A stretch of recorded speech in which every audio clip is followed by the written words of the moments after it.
Buckle up, sports fanatics. This is the Sports Chasers Podcast, your HQ for in-depth sports talk. Join host Kevin L. Warren and crew as they dissect the hottest stories, ignite debates, and bring you closer to the action. From locker room whispers to expert takes, we cover it all. It's game time, so strap in and grab a drink. The Sports Chasers Podcast starts right now. Hey, what up, everybody? What's going on, everybody? It's another edition of the Sports Chasers Podcast coming to you live and direct. It's the Monday Night Football Blitz, man, where we talk about college football and the pros. Tonight, the NFL, man, a lot of stuff going on according to the college football landscape, man. A lot of chaos going on, man. You got to love it, man. And tonight, we got a special guest.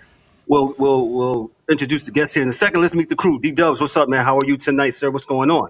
Good evening. Thursday night, Monday night. I'm trying to fast forward, man. I'm about to get out of here. But welcome everybody. We're back. You know, Monday Night Blitz. Hey man, interesting weekend this weekend. So, you know, we had to talk about it. Yeah, you know it.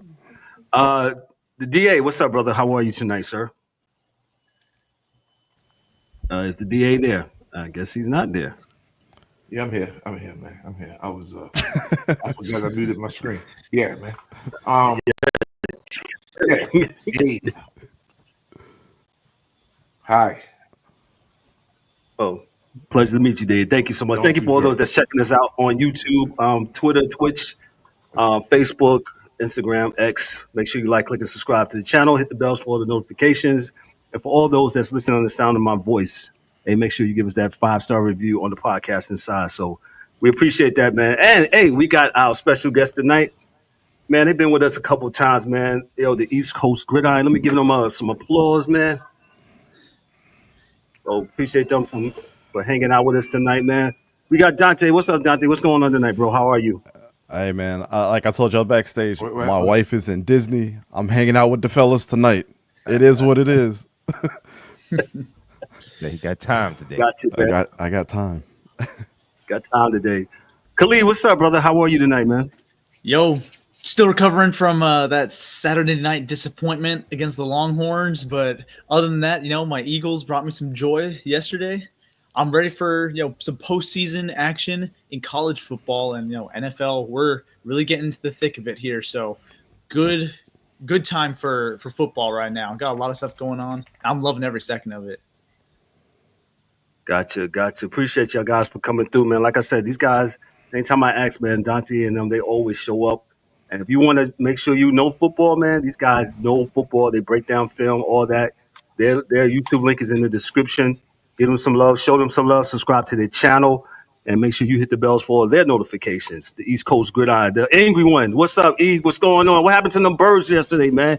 What happened to them Cardinals? What happened is exactly what I told you they was gonna happen. They lost. You know what I'm saying? But yo, man, they put on an entertaining game, man. What's going on to you fellas? How y'all doing? How's it going? Yo. All right. Okay, man. Appreciate you, E, man. So like I said, we're gonna talk about yeah, that too. We're gonna talk about some college football. Talk about the AP 25, and y'all know that the college rankings will come out on tomorrow, Tuesday at 8:00, I believe. That's when the rankings come out for this week, and then next week is it.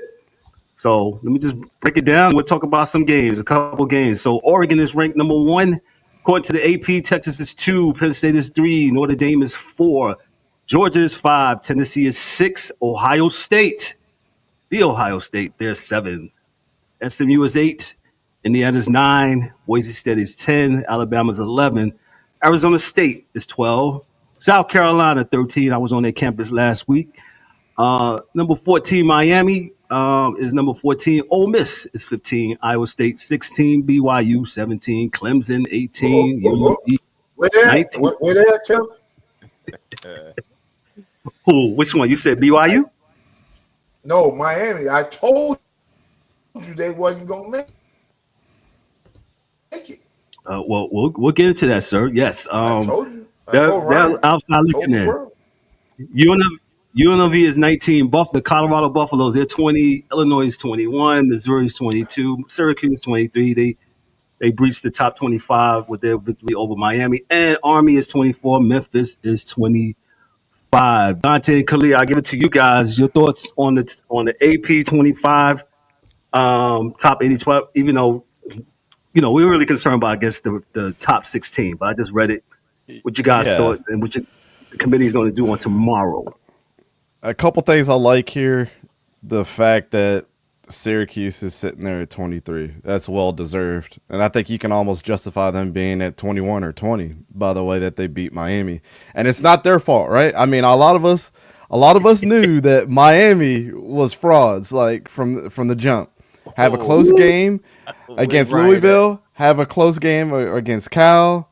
Yes. And nothing but penalty blunders that went in their favor. Virginia Tech, they get the call against them.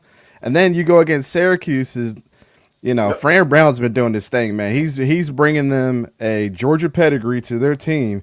And, of course, I'm kind of partial because that's where my wife went. She went to Syracuse. So I was like, this is the first time that I ever betted on Syracuse to win anything since we've been together. I even FaceTimed her when she was down there. I said, check this out. I'm happy for you guys. And I knew that they would go in. The thing that I've been saying from the jump, and me and Khalid talked about this, cover 2 zone, cover 3 zone is going to stop everything that they're doing when it comes to these slant routes because that's all that Cam Ward does. Their defense is not good enough to compete with the bigger teams.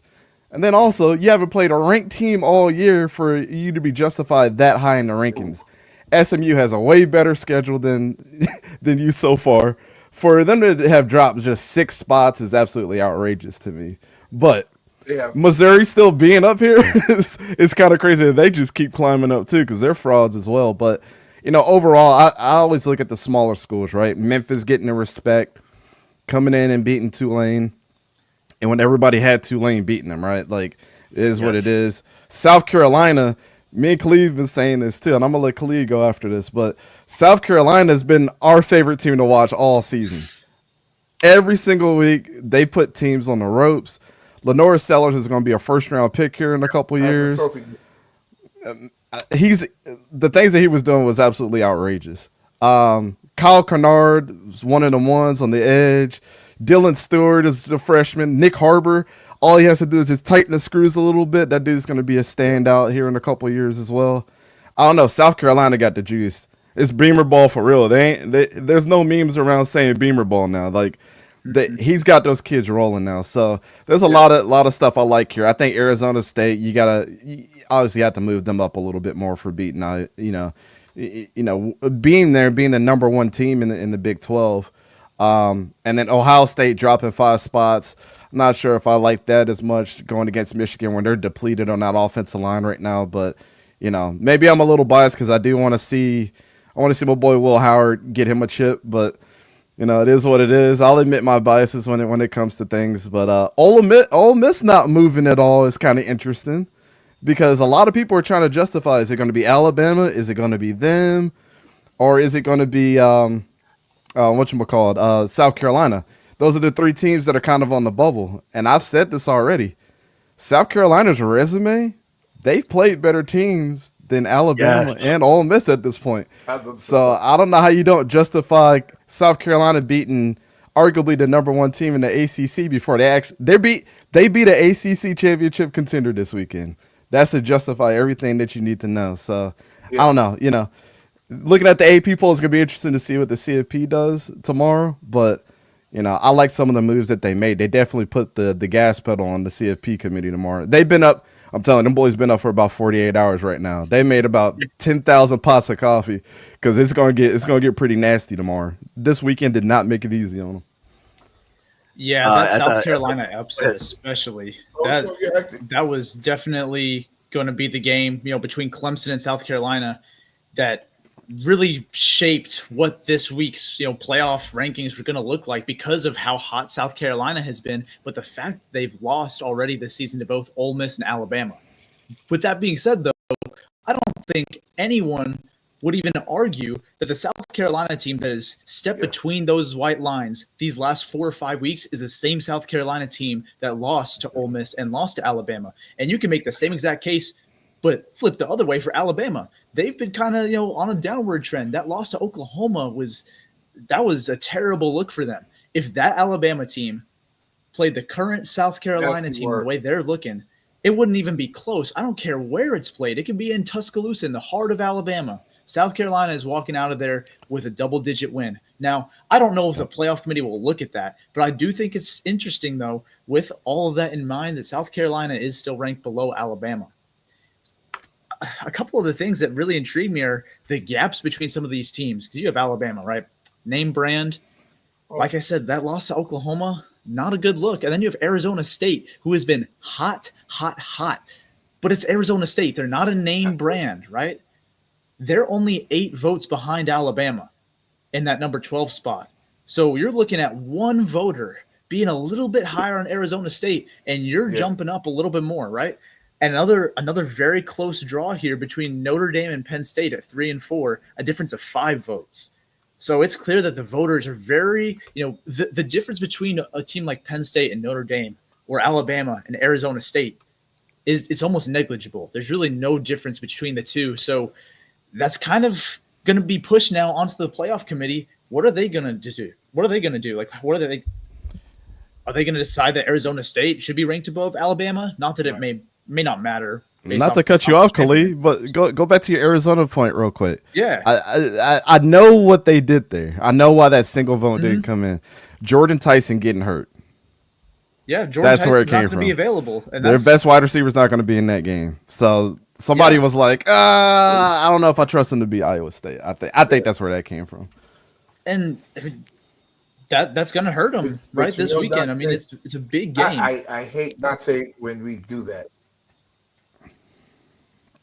Yeah, because it's like you handicap other players from stepping up to the point. You got to let the teams.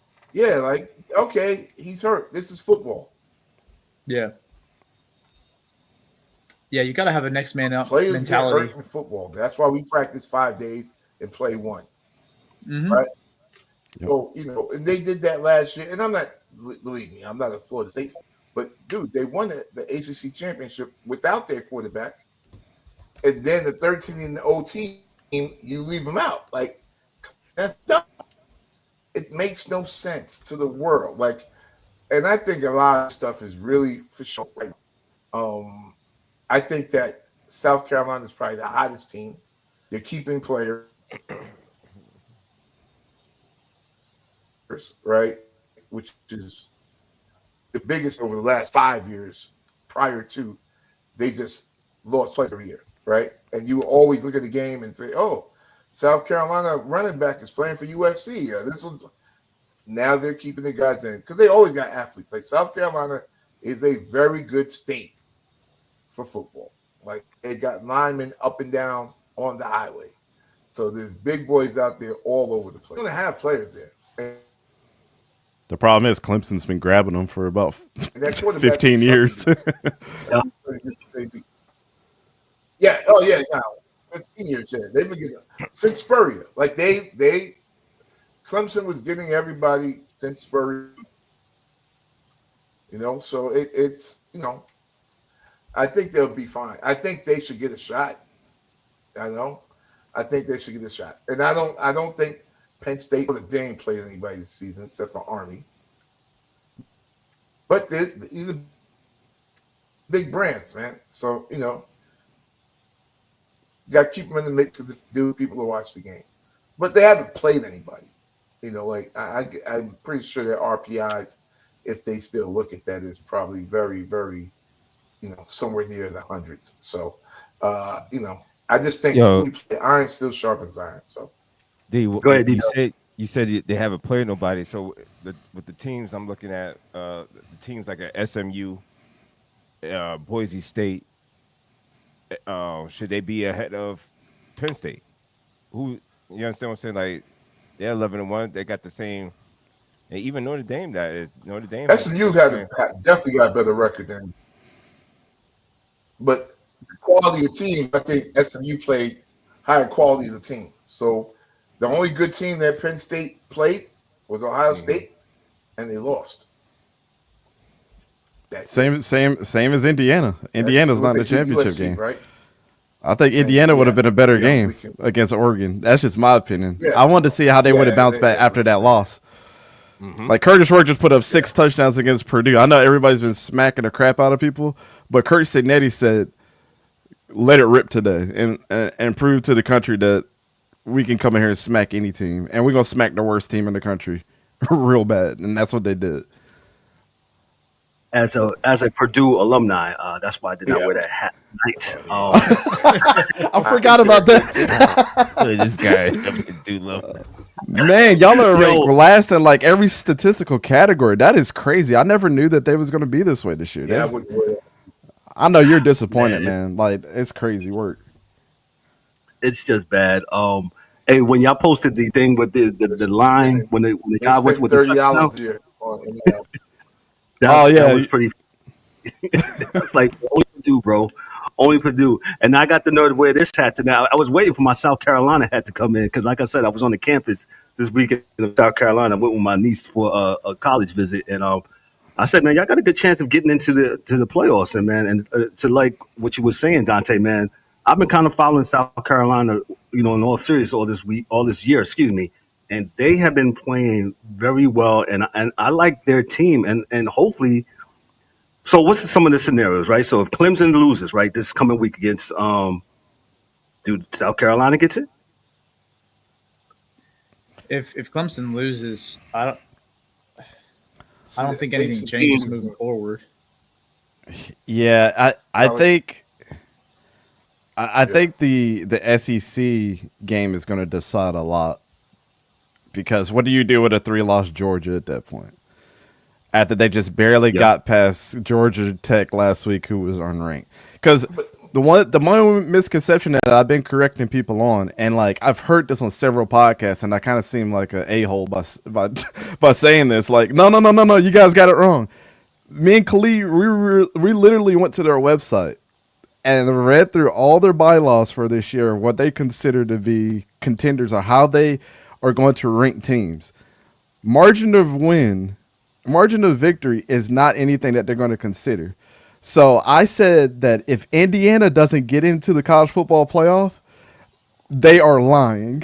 Because how do you have every single 11-1 team is in their championship game? They would be the only 11-1 team in the country that doesn't get into the college football playoff, with a whole bunch of teams that have 2 or 3 losses. Wouldn't that look very weird? And the only team that they would lose against is Ohio State. Yeah, I'll give guys some serious questions if they don't get in. They should not lie in the bylaws. Don't lie in the bylaws. That's what I say. Because I'm they have to be I'm bulletproof. Old school guy. My thing is who you play. Now it seems to me, there aren't any bulletproof teams. I guess you could say Oregon, but what's because the Big Ten is not that strong. There's only 3 good teams, and I'm not counting Penn State as a good team because they let me down every year for the last 20 years, and I don't know how Rich Franklin still has a job. So, that being said, Indiana was good this year. Ohio State, Oregon's good. Well, Ohio State pays a lot of money. I'm not going to say they're good. I think they're soft, but they got like $22 million in NIL, so I expected more of them. So I expected more. I just don't like how we'll see, but how we're looking at this whole playoff picture, and I feel bad for Indiana because everybody's going to be like, "Oh, they had a weak schedule." Well, if you're going to hold their feet to the fire for playing the only good team on their schedule, which was Ohio State, Ohio State just lost to Michigan, and Michigan just beat Ohio State.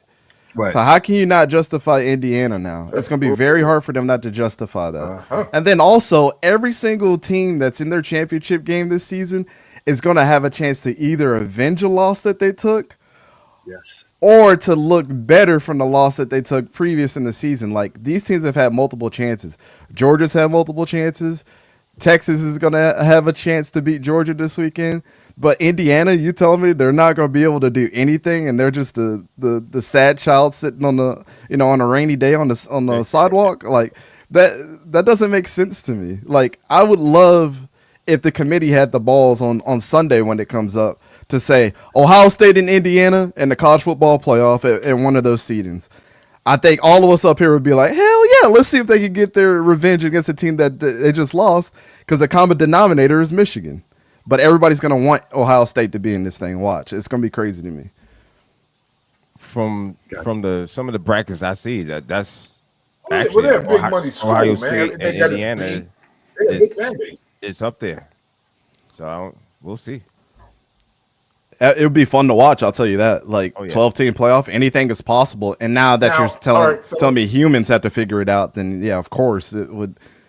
The humans decide that they have to play. I don't think anybody up here would be like, oh, my gosh, this game is going to suck. Indiana, that was a poorly coached game, and it wasn't down to the players. So, go ahead, D. You had a question. Go ahead. So my question to the guys is this.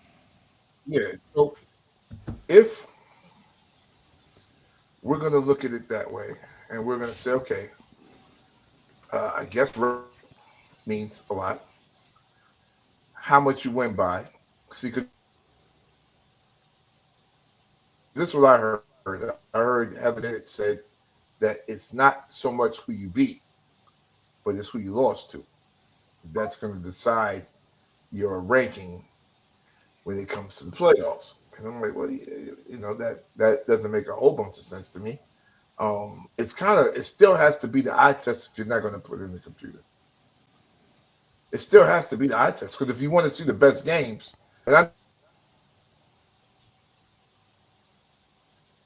know it sucks. But because your record is all you got. It's your record. Who you played is on your schedule, which is made up 3 years prior. But the reality is, when you look at these teams, and that's what I try to do. Okay, Tennessee. Who's in Tennessee? And can beat Tennessee? I think South Carolina could beat Tennessee. I think they can beat Tennessee. But they're in the same conference. I got no problem with them. They're in the same conference. But I'm talking about out of the conference. And that's why I think the SEC for years has kind of bully balled everybody else. Okay, well, can you beat them? Because, I'm tired of watching the SEC beat up on Michigan, and let's beat them. Well, that would be the solution, right? Is to let them play each other in the playoffs so you won't have any bias. Because it's like, if you could beat another one of your conference rivals or your conference opponents in the playoff, then it kind of eliminates that conversation if they belong or not. Because it's like, okay, Tennessee and South Carolina, they're both in the playoff. They're both in the same conference. Let them duke it out. Ohio State, Indiana, let them duke it out. Then that way, that guaranteed that one of those guys in that conference is going to be able to move on to the next round, right? Yeah. Instead of having them spread out, and then you have Tennessee that wins and the South Carolina that wins, and then you have Georgia that's in there and another team from the SEC. Now you got 4 teams that are able to get in simultaneously. So it's like the committee's got a tough job of like even deciding that. Because it's not more than just I couldn't imagine that it's just everybody put their vote in the hat and then we're going to rank the teams according to that. They're going to be talking about these scenarios, right? They're going to be talking about what is these matchups are going to look like. This is our first year of the 12-team playoff, and we only got 2 years of this before we move to 14 teams. So we really got to figure this stuff out. And then also losing the Pac-12 last year after them having the best season that they had as a conference. You got to come in with a shebang this year and get the people what they want. I don't think people care about who deserves to be there. The thing that's going to supersede that is the matchups that are going to happen in the college football playoff to me. And if everybody's looking at Tennessee and South Carolina, and Indiana, Ohio State, all of us are going to love that. The real football fans are going to be like, dang, can Indiana come back and beat Ohio State? Tennessee and South Carolina. Did South Carolina really deserve to be here? Let's see if they can beat Tennessee. It's kind of the gatekeeper. I think those are the better storylines on Monday morning, and those make us feel better as football fans as well moving forward. Gotcha. DA, you had something else before we move on? Yeah. I'd rather see that than see Alabama again. Yeah, I would rather see that than see Alabama again. So, but you still got to pick the best teams. Yep. And that's the hard part is picking and I don't know who's going to be the non-Power 5 team. The season started off with it being Memphis was like far and away. Everybody thought they would be the Power 5, non-Power 5 team to make it, but they've kind of done the roller coaster. They've been in the top 25 and out the top 25 maybe 4 times this year. So it was between 3 teams for us. We said who was going to be the team. We said Memphis. Go ahead, Danté. No, I was saying we said Memphis, we said Boise State, but all of us collectively thought Liberty was going to get that spot from what they did last year, because they were 13-0 until they played Oregon and they got smashed in their bowl game. But like we thought Liberty was still with Caden Salter and they didn't lose too many weapons. We thought that they were going to be the team, and then they fell apart. They lost against Kennesaw State, who's one of the worst teams. And that's where their season kind of cracked under pressure there. And now Caden Salter's in the transfer portal as of today. So I don't. Yep. Definitely. Khalid, did you have anything else before I move on to the Ohio State and Michigan game? Yeah, just the last thing I'm looking at here, with the way that things unfolded, I think the only way that Alabama or South Carolina, or even Ole Miss for that matter, can make it into the playoffs, they're going to need Georgia to lose by a lot in Atlanta against Texas this weekend, or they got to bank on Miami tanking in the rankings. If one of those things happens, one of them has a shot. Otherwise, I don't see it working out for them, because let's just say Georgia plays it close or wins.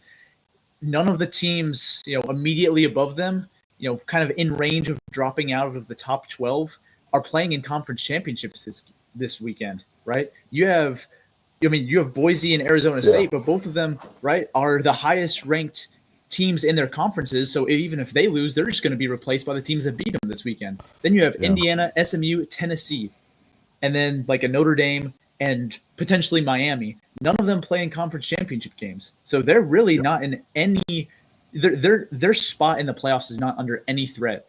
So if you're an Alabama or South Carolina or even an Ole Miss fan and you want a shot, you are praying that Texas kicks Georgia's butts in Atlanta, or, the committee just really doesn't like what they've seen from Miami. Because you also have to remember, right, their loss to Georgia Tech, their first loss, it was somewhat recently, right? They've now dropped 2 games late in the season, and they haven't shown any semblance of a defense all year. Yeah. So it's very possible that they do drop. But just the way things are looking right now, Alabama or South Carolina, we're having this debate of 2 great teams, especially South Carolina, who's been coming on as of late. Unfortunately, though, they have a very, they have slim chances of sneaking into the playoffs. So, we can talk about it all we want here, but it's very possible that the committee doesn't even give them a chance tomorrow night. Well, with the Miami thing, real quick, is like, how far are they going to drop? And I think the CFP is going to take, it's death by 1,000 cuts for Miami, man. It's almost damning that you look at a whole schedule of unranked opponents, and then you lose to 2 unranked opponents, one being Georgia Tech and one being, Syracuse. Yeah. Now I get it. Georgia Tech was close in the game against Georgia. Yeah. But again, they're not considering margin of victory for any team, so that should eliminate the Georgia Tech loss. Then the Syracuse loss that they just picked, I would think it's bullcrap if they put, let's say Syracuse gets ranked in the 20s, 22, 21, wherever they're going to be ranked, because it's definitely going to happen. You can't justify Syracuse not being ranked now. They're 23, right? Yeah, I think they're 23 in the AP, but let's see what they look like tomorrow. If they justify Miami still being in this thing because they played a would-be ranked opponent, that's BS. That's BS. You have no crystal ball that tells you in the future that this team should be ranked until it actually happens. So if Miami's in there, I would seriously be like, okay, somebody's paying somebody under the table. I think that's a little fishy. And think about this really quick, right?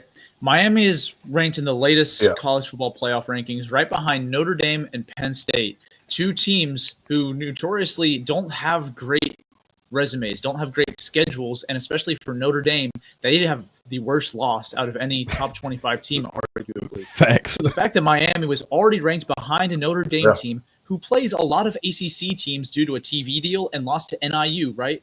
They're saying Notre Dame, who lost to NIU, we think y'all are better than Miami, who lost to Georgia Tech. We think Penn State, who hasn't really played anyone but lost to Ohio State, we think you're better than both of those teams. So the fact that Miami's already below both of them and has now added on not just a second loss, but a second loss to a team who, isn't sniffing the playoffs, I think we could be seeing at a pretty big drop that would give Alabama and South Carolina fans some hope. Because I think where they were this past week and who they were behind can be very telling of what the committee thinks of them. Go ahead. D-Dubs, you had a statement. Yeah. Go ahead. Of course. No, we're good, man. I'm just thinking so many scenarios here, man, how this thing could play out, man. But telling you, it's going to be crazy tomorrow. yeah. Tomorrow's going to tell us a lot about what really is at stake this weekend in Conference Championship Week. Yes. Got you. Angry One, what you got for us, or anything, and I'll move on to the games. Eric, can you hear us, or is he frozen? Eric look like he's frozen. I think he's frozen in time. Yeah, okay, I'll catch him on the next one. Go ahead, Danté. Not to keep adding on to this, but just to make one more point here. I'm glad that you brought up the conference games, because that's another deciding factor in this week, right? Is we also have to future-proof our rankings for people to move up, depending on who loses this conference weekend. We got to make it easier on ourselves, fellas. You know what I'm saying? That's what that conversation is going to be like. Is if Georgia loses, somebody's got to get in. Is it going to be Ole Miss, Alabama, or South Carolina? Somebody's got to move up because they weren't in the championship, and one of those teams, all those teams played Alabama hard. So what are we going to do to justify that one of these guys moves up? Like, I would, whoever signed up to be under the committee this year, they're probably kicking themselves in the nuts right now for just these last 2 days. They're like, damn, we didn't sign up for this. There's a lot on their shoulders, man. Yeah. And after this weekend, if they screw this up, people are going to be sending them death threats. That's just how fans are. They're going to be on Twitter in their DMs. I would just say sign off of social media for this week, man, until things play out. So. Yeah. This goes back to what we saying. Go to the computers, man. It's hard to get death threats to the computer. Nobody cares. But yeah, they go after the IT guys then. Yeah, the IT. Yeah. What you said, DA? Hey, it's okay. Yeah. We're used to it. We're used to it. We're used to it. It's fine. Everybody hates us anyway, so it's all great. Got you. Let me move on to the Michigan and Ohio State game. That game was 13-10. Michigan 7-5. Ohio State's 10-2, as we said. And I'll just kick it to the fellas. If you watch this game, and I watched it, Ohio State had opportunities to win this game. And I talked to a Michigan alumni. He's a very good friend of mine. He does not want to be named. He played with the University of Michigan, and he says, and probably a lot of people do know this, hey, this is the only game where you better win, where we want to win, where we're out there to kick Ohio State's ass. And it's the same vice versa. The fan base don't care about nothing else, man, but beating Ohio State, man. You could do whatever else throughout the whole year. But when it comes to Ohio State, you better get the job done. They got to beat ass. Yeah. They got to beat that ass. And you know what? It says, I know, Kev, you didn't get to the game yet, but I go to my hot seat. What's the word? Ryan Day. Yeah, Ryan Day. Yeah. He's on the hot seat, man. I mean, his seat is sizzling, man. I'm surprised, man, that it hasn't come down yet, but yeah, we'll see.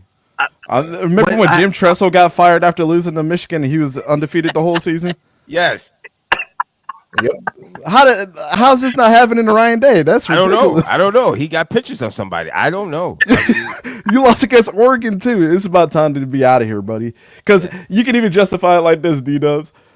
How the hell you lose to Oregon? They was in the Pac-12 last year where they historically have had bad defenses, and you let them come. You go to their house and lose, and then you lose against Michigan at home. Yeah, At it's home. about time for you to go, bro. We'll Yeah. give you your walking papers and send you on They're a just not- all inclusive trip to Mexico on the Spirit Airlines flight. We'll see you later, man. Yeah, you put him on Spirit, though. God damn. Listen, I heard this. You know that's stat what they is did to going- Herman Edwards. They did that to Herman Edwards. Did y'all see that picture? No, They Yes, sent him I on did. a Spirit Airlines flight back home. Arizona, that's some nasty work. That's nasty work. Oh man, Yeah. I heard a stat earlier. They didn't like about- I don't Yeah. know what Herm did, but they didn't like him. Yeah, I heard a stat earlier about Ryan Day, how he's like 40-1, like the rest of the time, but he's in the last 4 years, he's 0-4, and 0-4. that ain't Yeah. so. Yeah, Dante, I'll give it to you guys. Them in the last, Yeah, your thoughts on this Listen, they game, real couldn't, quick. LSU, just because Yeah. you couldn't beat Saban. So, Yeah, I mean, these are the implications around this game are fireable offenses if you lose them because of it's the greatest game. It's the greatest rivalry right now. It's number one. Until Texas A&M and Texas get to where they need to get to, and you saw a little bit of glimpses of how great that game can be. Like Texas A&M was literally one great wide receiver and quarterback away from beating Texas. Literally. And they let their best one go to Oregon and Evan Stewart.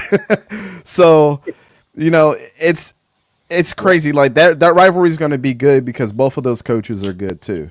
But as far as like the Michigan side, the way it relates to this is like this being the biggest rivalry game and Ryan Day not beating this Michigan team this year.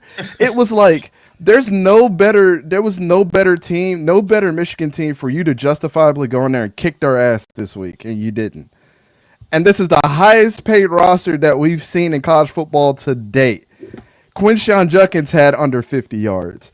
Travion Henderson had under 20 yards.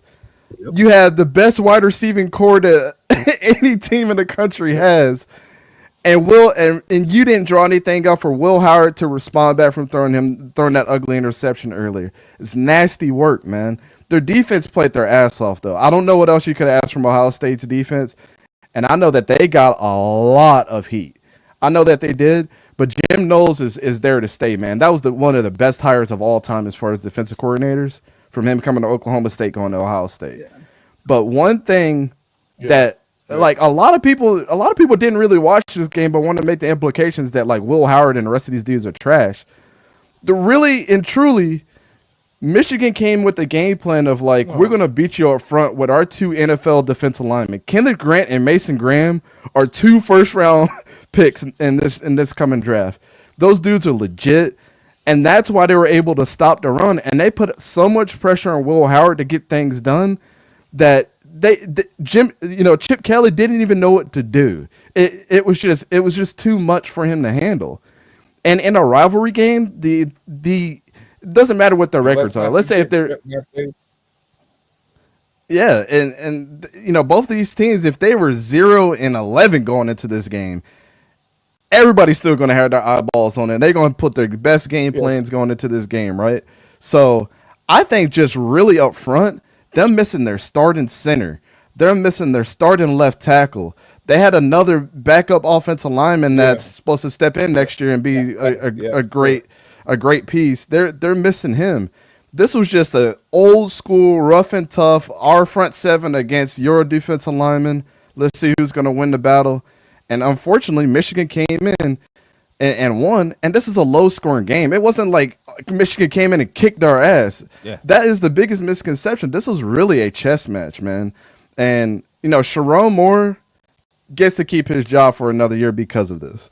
Like, the implications were just that. Is Ryan Day really on the hot seat and going to get fired because of this, or is Sharon Moore going to keep his job? And it's almost like what they say, like when a baby is born, somebody probably died, right? Somebody takes over for that position. And that really was like the implications for this. It was like Sharon Moore kept his job, and Ryan Day, if he ain't getting fired after they take another loss or whatever they do, then I don't know what. Yeah, like you said, D-Dubs, he's got pictures of somebody. he, there's some illegal activities going on with Ohio State where he's got somebody's number right now. And for God's sakes, Ryan Day, man, stop wearing makeup, dog. We could tell you got the Beijing and everything. Like, this is outrageous at this point. Hey, man, let the gray show, bro. Let the gray show. Yeah, man. You know what I'm saying? It's outrageous at this point. Yeah. DA, you have something? Go ahead, Khalid. I'm sorry. We'll get to you, DA. Oh, no. Yeah, you go ahead. Now, I was just saying that, go ahead, Kelly. Go ahead, man. All right. Well, I guess just my take here on the Ohio State, Ryan Day situation is, his job is under scrutiny now, right? Mm-hmm. People want him fired. Some people want him to stay. He has that record that you just posted earlier, his record against the Big Ten, record against ranked teams, and then you have record against Michigan, right? Mm-hmm. And it's a night and day difference, right? Michigan, he can't beat your main rival. Now, I realize that game means a lot, right? But let's look at why that was so important and why that was a fireable offense these last few years, right? It's because you were in the same division as Michigan, and you were both good. So if you lost to Michigan, you're not going to the Big Ten championship, right? As long as Michigan is a decent team or Penn State is a good team, right? So that game, also, regardless of what it meant for the Big Ten championship game, if you lose that game, you are probably out of a 4-team playoff, right? If Correct. You lose that game, if you lose the game, you're not competing for a national championship. And so I think, right, under a 4-team playoff, losing to Michigan is a fireable offense if you are Ryan Day. Now, the fact that he made it this far, Khalid want his ass out of here. I'm a little surprised he's made it this far, right? Because, again, I think that with the way the 4-team playoff works, losing to Michigan, that got you out of the playoffs more often than not. So, yeah, I'm surprised he's made it this far. But the goalposts have moved, in my opinion. You have a 12-team playoff now. Losing to Michigan, right, unless you're just having a down year, is not going to prevent you from competing for championships, right? That's a great point. And so I think just the act of losing to Michigan now isn't, or at least it shouldn't be a fireable offense. However, right, because you can still compete for a championship. However, with his track record of not being able to beat Michigan that's already been established going into the 12-team playoff and losing to Oregon this year as well, with the roster you have, if Ohio State does not make it to the semifinals, I think he should get fired at that point, right? If he doesn't make it if he has a first-round exit, gone. If he even loses in the quarterfinals, gone, right? Because if you beat Michigan, you could automatically be in a quarterfinal spot, playing an easier opponent. You had the inside route to the number 5 seed to play Arizona State and Boise State. The most desirable path to a semifinal imaginable. But losing to Michigan cost you that spot, right? So I don't think that just losing to Michigan anymore is a fireable offense. However, Ryan Day, if you don't get your act together and win your next 2 games, the first 2 in the playoffs, I think that is reason for Ohio State brass to send him on his way. Because your goal should be to win championships, not to beat Michigan, right? Now, oftentimes, beating Michigan is required to compete for championships, but with the 12-team playoff now, it's not. I don't really know what I think about that. Yeah. I don't really like it, but that's just the reality, right? Is you can't afford to lose to Michigan and still compete for playoffs and for championships. So that's my take. I get that it's a rivalry, and you really, like Danté said, you should not be losing this Michigan team. This was like, I thought it was going to be like this was a layup. Yeah, I thought this was going to be a 20-point win for Ohio State, right? Like, this should have been a walk in the park. Yeah, but I did not expect them to lose to Michigan. I mean, come on. Yeah. Well, to add on to that, man, like the reality is. Go ahead, Danté, DA, and then you'll go next. Yeah. To add insult to injury for this is you got 2 5-star running backs, and they looked bad. Regardless of what the offensive line situation was like, we were talking about Quinshon Judkins being one of them ones when he went out to Ohio State. Like a real one. And then Travion Henderson, we were like, if he could just stay healthy, this is Sonic and Knuckles like we're seeing with the Lions right now. Like, literally. Putrid. And they couldn't do Nothing. Jack squat. Judkins, 12 carries, 46 yards. His longest was the 17. Travion Henderson, 10 for 21. 10 carries, 21 yards, 5 yards long. I mean, these guys are averaging 120 yards a game together. Yeah. I mean, Coach Day said he didn't have, according to his press conference, and I watched it, I was like, he didn't have no answers. He didn't know why that these guys could not get off. But he credited Michigan for, their play, for how they came and played. Well, but go ahead.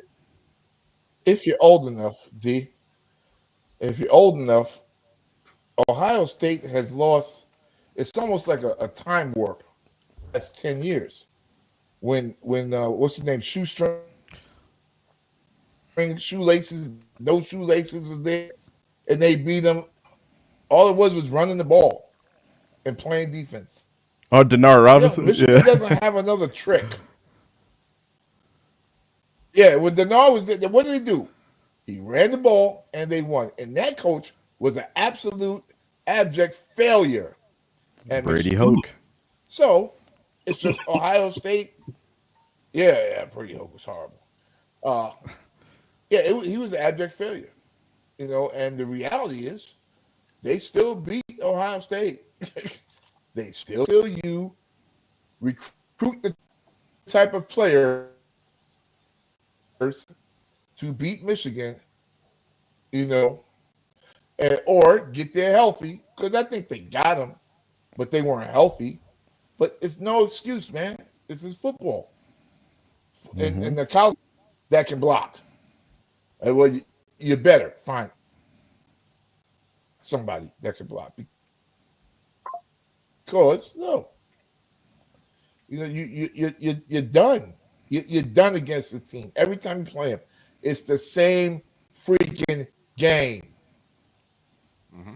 Same game. He keeps the job, but let's know that if he loses this game, they would have fired him this year. Right? He might not have got. He would have got the Herm. He would have got the Herm. Spirit Airlines. I'm happy, but I still don't think either one of those teams.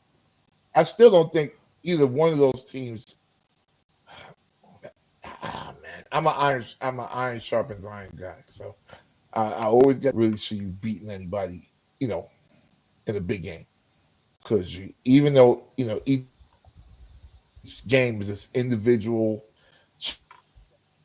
chess match and everything else. The reality is you haven't played anybody all year, so I don't believe that you have it in you to do it, because it does take some fortitude to win these big games. So that's why I think South Carolina can do some things, because they've been on the cusp. You also got the other hand is a dude like Milroe. You get them in a big game, it's gonna be hard to beat that cat. Just don't throw Milroe. Run. Okay, national championship. So, he'll be out if they don't win the championship. Gotcha. Yeah. Anything else before we go? Go ahead, Danté. That's my thing. I'm trying to figure out what they do with the third team. Yep. I'm very curious on that too, man. I don't know. I think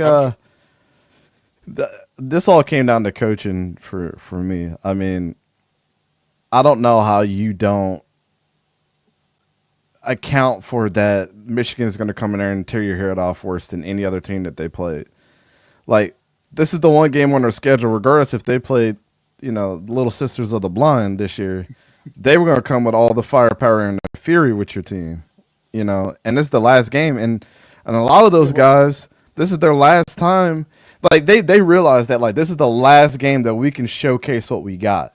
Mason Graham and Kenneth Grant, they just solidified that they're two, if not, I don't know if people are going to take a flyer on them in the first round, both of them, but they really solidified that, like, we are first-round picks to a lot of teams after today's game. Regardless of what happened, regardless of the situation with Ohio State, because now NFL scouts are going to be looking at the fact that they can come in there and they can compete in the biggest moments, even when their team doesn't look that hot. They can still be the bright spots.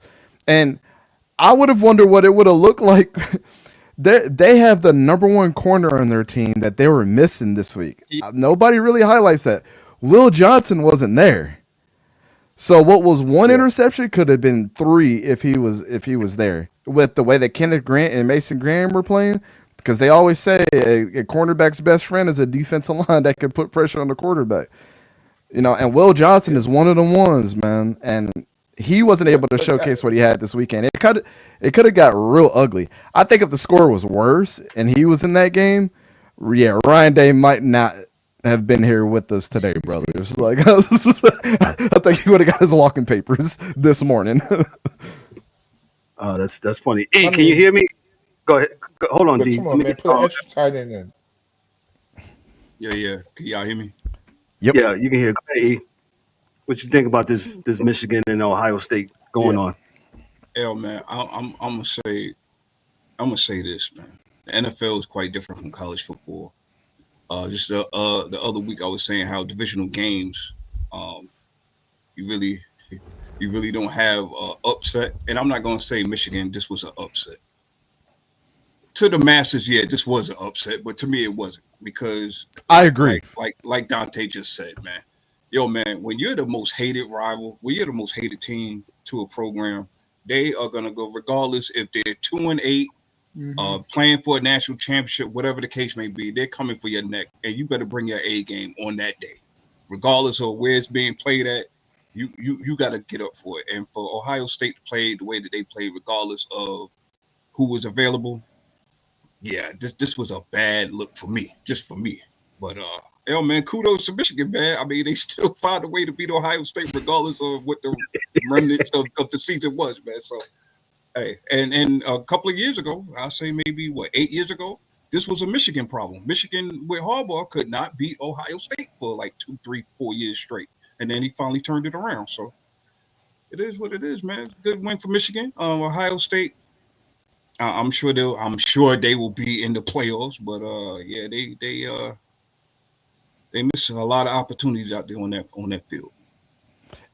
Yeah, to add to that, man, the rivalry thing, exactly what you said is, and I agree with 100%. I can't look at a rivalry game as an upset, because we've seen it too many times over the years that, like, people are like, well, they should have won against them. But it's like, remember when Alabama lost against Auburn, about 7 years ago, and they shouldn't have lost that game, and it came down to them, the missed kick, they got ran back for a touchdown. And everybody's like, well, how did that happen, bro? But Alabama was supposed to beat the dog shit out of them, and then it didn't happen.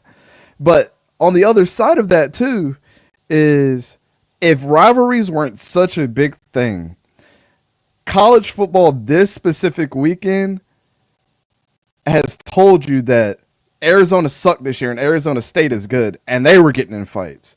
Michigan, Ohio State were getting in fights. Florida and Florida State. Florida's a better team this year, and Florida State sucks. They were getting in fights. So you can't measure rivalry games like you can everything else. It's different, man. And for a lot of people that haven't played in a rivalry game, y'all really need to shut up, because y'all don't. It's just, you don't know what it is to be disrespected, not only at home, but in a rivalry game where everybody's counting you out because of your record, because coaches and everything are coming into that game playing that week a little different than any other game that they had this season. And this was the last week of their season too, so they was emptying the clip, because a lot of these teams ain't playing for nothing else. Arizona been not playing the flag in the opposing team's field. That's gonna really start some shit. No up flags. Like yeah. I love it. I can see that being a rule. That's something like, I love every bit of it, though. Oh yeah. I'm thinking like, okay, Go ahead, DA. Chip Kelly, offensive guru, add another tight end, get some help, right? Your line's not right, change personnel packages. You got to have one with 2 tights. Right? You guys got to have someone else blocking. It's not that hard, guys. it's or guys just being dumb. But Ohio State fans told me all year that G. Scott It's a Jr. little was going much. to be better than Cade Stover. And I sat there and I said that y'all was a bold-faced lie for thinking that y'all think that G. Scott was going to be better than Cade Stover. Remember, Khalid, we got shit for this, man. And Cade Stover was a beast last year, and they severely missed him this year. They really needed somebody else to come there as a third tackle because G. Scott Jr. wasn't it. He's a pure catching tight end, and he sometimes sucks at that too. He'll drop the easiest pass in the world. Yeah, I agree with you there. 12 personnel is the way to go in college. It just is what it is at this point. Got you. Let's move on to the next. Let's move on to the next game that we want to talk about. The we alluded to it earlier. The Syracuse and Miami game. Shout out to Coach Brown with Syracuse, man. They got the job done, 42-38. Hey, I wanted to point one thing, Cristobal. Why not go for it on fourth down there? Why not go for it? What would you think is his thought process? I'll give it to Danté and Khalid. Go ahead, guys. I don't know. I mean, and Cristobal, he's been. Let's be honest.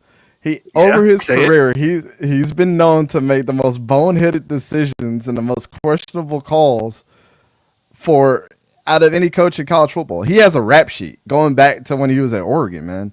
I mean, it hasn't been good.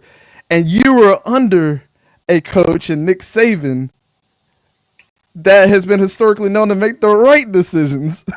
So what is this going against the grain as a head coach this far in your tenure and making dumb play call, dumb decision after dumb decision, not calling a timeout when you should have called timeout? Like, I get it, man. He's a recruiting master, and I've been on the Mario Cristobal train. I knew he was going to turn that program around, and I'm glad that I was proven right there. But God, man, the play calling for Miami, the slant routes, they led the league all year in yards after catch as a unit. Cam Ward is not that good. I've been saying this all year long. Throw a slant to Xavier Restrepo. Oh, he gets 60 yards. Throw a 5-yard curl to Jacoby George. He turns it upfield for about 40 yards. This is how it's been all season. But when people see the highlight, he's throwing a one pass in the back of the end zone that he did all game long, and people think he's, terrific. Their defense was very, very, very vanilla. And Fran Brown, he knows what to do to stop them. Georgia's when he was there, they knew how to stop every single offense, and that's why they won 2 national championships. One of his best buddies is Dan Lannon, and you're seeing what he's doing up there with Oregon right now. Like, it's not going to take them long for them to figure out the repetitive nature of some coaches, and that's exactly what happened. They shut down the slant routes, and they kept their pressure, and they used their weapons, and they went back to the guys that maybe drop passes. Like Jackson Meeks had a really bad drop early in the game, and then he started turning it up from there. And that dude's hand was hurt the whole game because, remember, he fell down awkwardly in like the second quarter, but he was catching everything. But one thing I want to give credit for Fran Brown, man, and this is no slight to any other coach in the country, and he's going to recruit he's from New Jersey. He's going to recruit his ass off now after this win. Like, he won over a lot of recruits in Syracuse. He's about to turn them around. But one thing I'll give Fran Brown credit for is I've never seen this year a coach that coaches his coordinators like he coaches his players. Like, he's getting in his coordinators' faces like the whole game. I love that. Like, I absolutely love that because he's like, we're going to win. Syracuse has been known to be a basketball school. We about to turn this to a football school real quick. And he got them dudes turned around. I'm excited to – I told my wife on the phone, we're used to going up to Syracuse to go watch them in Florida State play. And Florida State's been smacking them ever since they joined in the ACC. But I'm scared the next time Florida State comes into the dome, man. Like, that's going to be a good game. But I want to see a good game from Syracuse. And I want to see these bad teams that have been historically bad and starting to turn their season around. Like, Indiana's been amazing to watch this year. And you obviously have to throw Illinois in there now. You obviously have to throw Syracuse in there now. And I was telling Khalid this a couple of weeks ago. I said, man, if somebody woke you up and you were in a coma for the last 5 years and you told them that Illinois, Army, Navy, Syracuse, all these teams are actually good, you probably think I was lying. But great coaches are great coaches, and they coach their coordinators and they coach their players, and you could tell he cares about not in the fact that no coach cares about his kids, but like it's different. It was just a little different when I was watching him on the sideline coach this weekend. How many people have you seen? How many coaches in the NFL and in the country, you see the camera point over to them and they're barely talking outside of them calling plays? Barely talking. He's talking the whole time, walking up and down the sideline. I'm like, this dude's different, man. Whatever. Communication is key, and I bet you he's got that in his office somewhere. Like, we going to communicate until our heads fall off. Our left hand has to know what our right hand is doing at all times. And I believe that's why they won this game. He was like, okay, you got to call this play. I don't care. I'm superseding this, or you got to be in this defensive formation. I'm superseding that call because this is ridiculous. We're getting attacked and getting beat, and they weren't getting beat like that, man. It was definitely a chess match because they should have got their ass kicked. By the way that Miami was playing this year, they should have got their butts kicked. And I love when teams like this mess up people's parlays. And Khalid knows I was the only person to pick Syracuse this week. I cashed in $300. I said, hell yeah. Yeah, I just knew that they were going to stop him, man. I don't know. Fran Brown is different. And the way that he's turned Syracuse around, I can't say enough good things about that dude, man. I didn't believe it first, but I'm a believer now. He's exactly what Coach Prime should have did at Colorado last year. But Coach Prime gets the praise. Fran Brown should be getting a lot more praise than Coach Prime at this point, in my opinion, for the way that he turned the program around in 1 year. It only took him 1 year, in season too. Let me just say this. Get back to the original point you were saying. Yeah, shout out to Coach Brown. Like I said earlier, man, he's done a phenomenal job. And most old heads think that Syracuse is a basketball school. Jimbo, Boeheim, and Melo, and all them boys, right? But how he is did, man, is phenomenal. But like I said about Coach Cristobal, and you're probably going to make a lot of my folks down here in South Florida mad, but I don't care because the truth is the light, right? And you didn't go for it on fourth down. You haven't stopped them all day. Why don't you go for it? So that's what I want to. Do you have? Then we'll go to something. Then we'll go to. Yeah, you had something? Nah, I was just gonna say, Coach Brown just has a real good. He has a real good pedigree. Gotcha. Go ahead, E. Oh no, I was just gonna say, man, Miami ain't stopped nobody all year,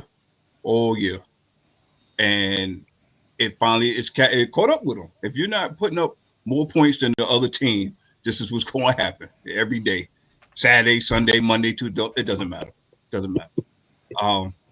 Is the U back? That's my question. Is the U back? What does that even mean?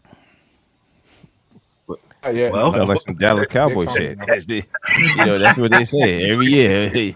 Hey, Cowboys are back.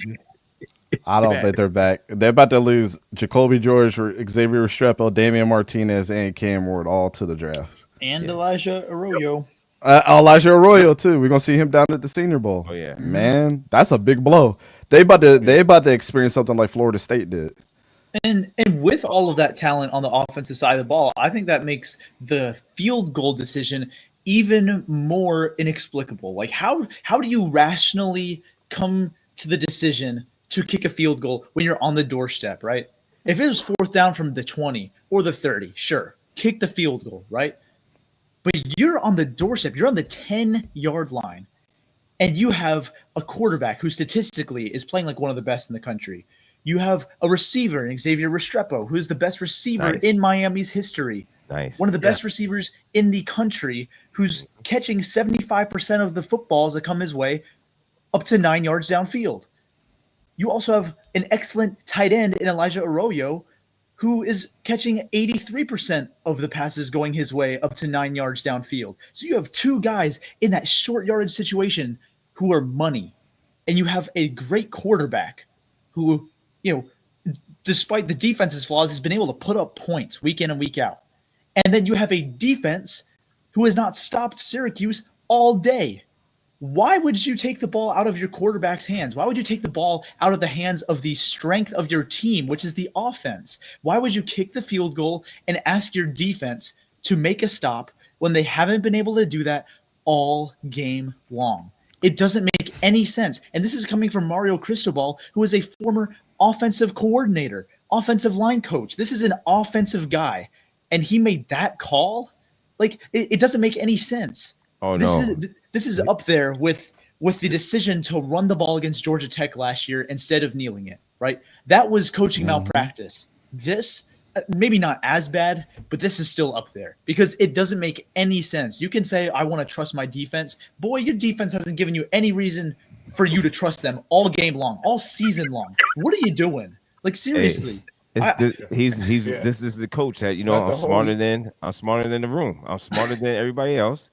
And yeah, I'm going to show you guys what I could do. And you see, there you go. I like that term. Hold on. I think it's the.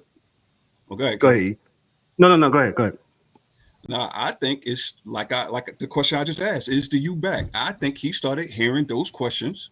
Oh, the U is back, and he crumbled under pressure with his coaching.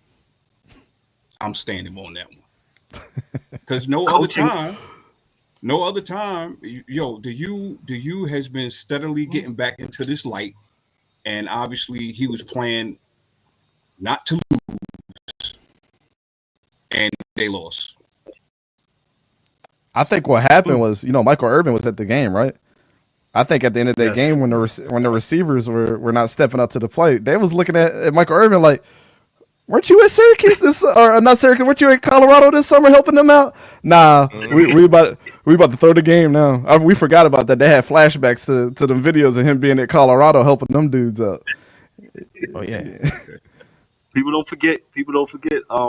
Khalid, I like that term you use, coaching malpractice, man. I'm gonna have to take that from you, man. I like that, man, because I was like, and you go back to the Georgia Tech game last year, and I was like, man, what are you doing, bro? What are you doing? Why are you? I don't know. Even his players on the sideline, they're like, what the F are we doing? The one dude, I forgot what the kid's name was, but he was like, what the F are we doing? And he saw him on the sideline say that. That's how you lose a locker room. I mean, last year, that is how he transferred too. That's funny.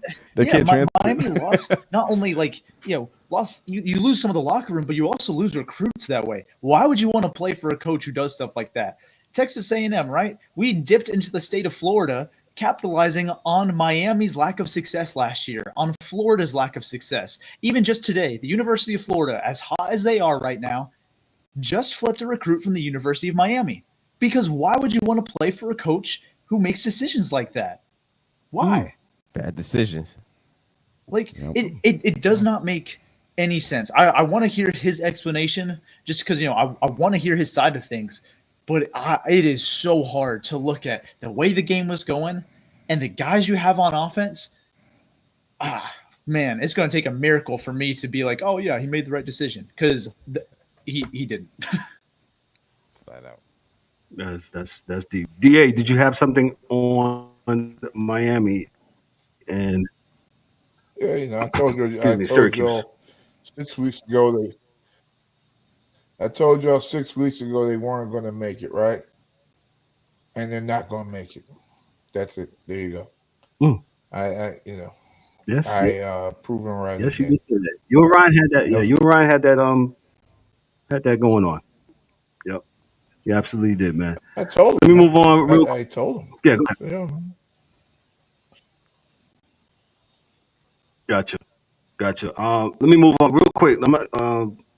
We know South Carolina and Clemson won that game. South Carolina won that game.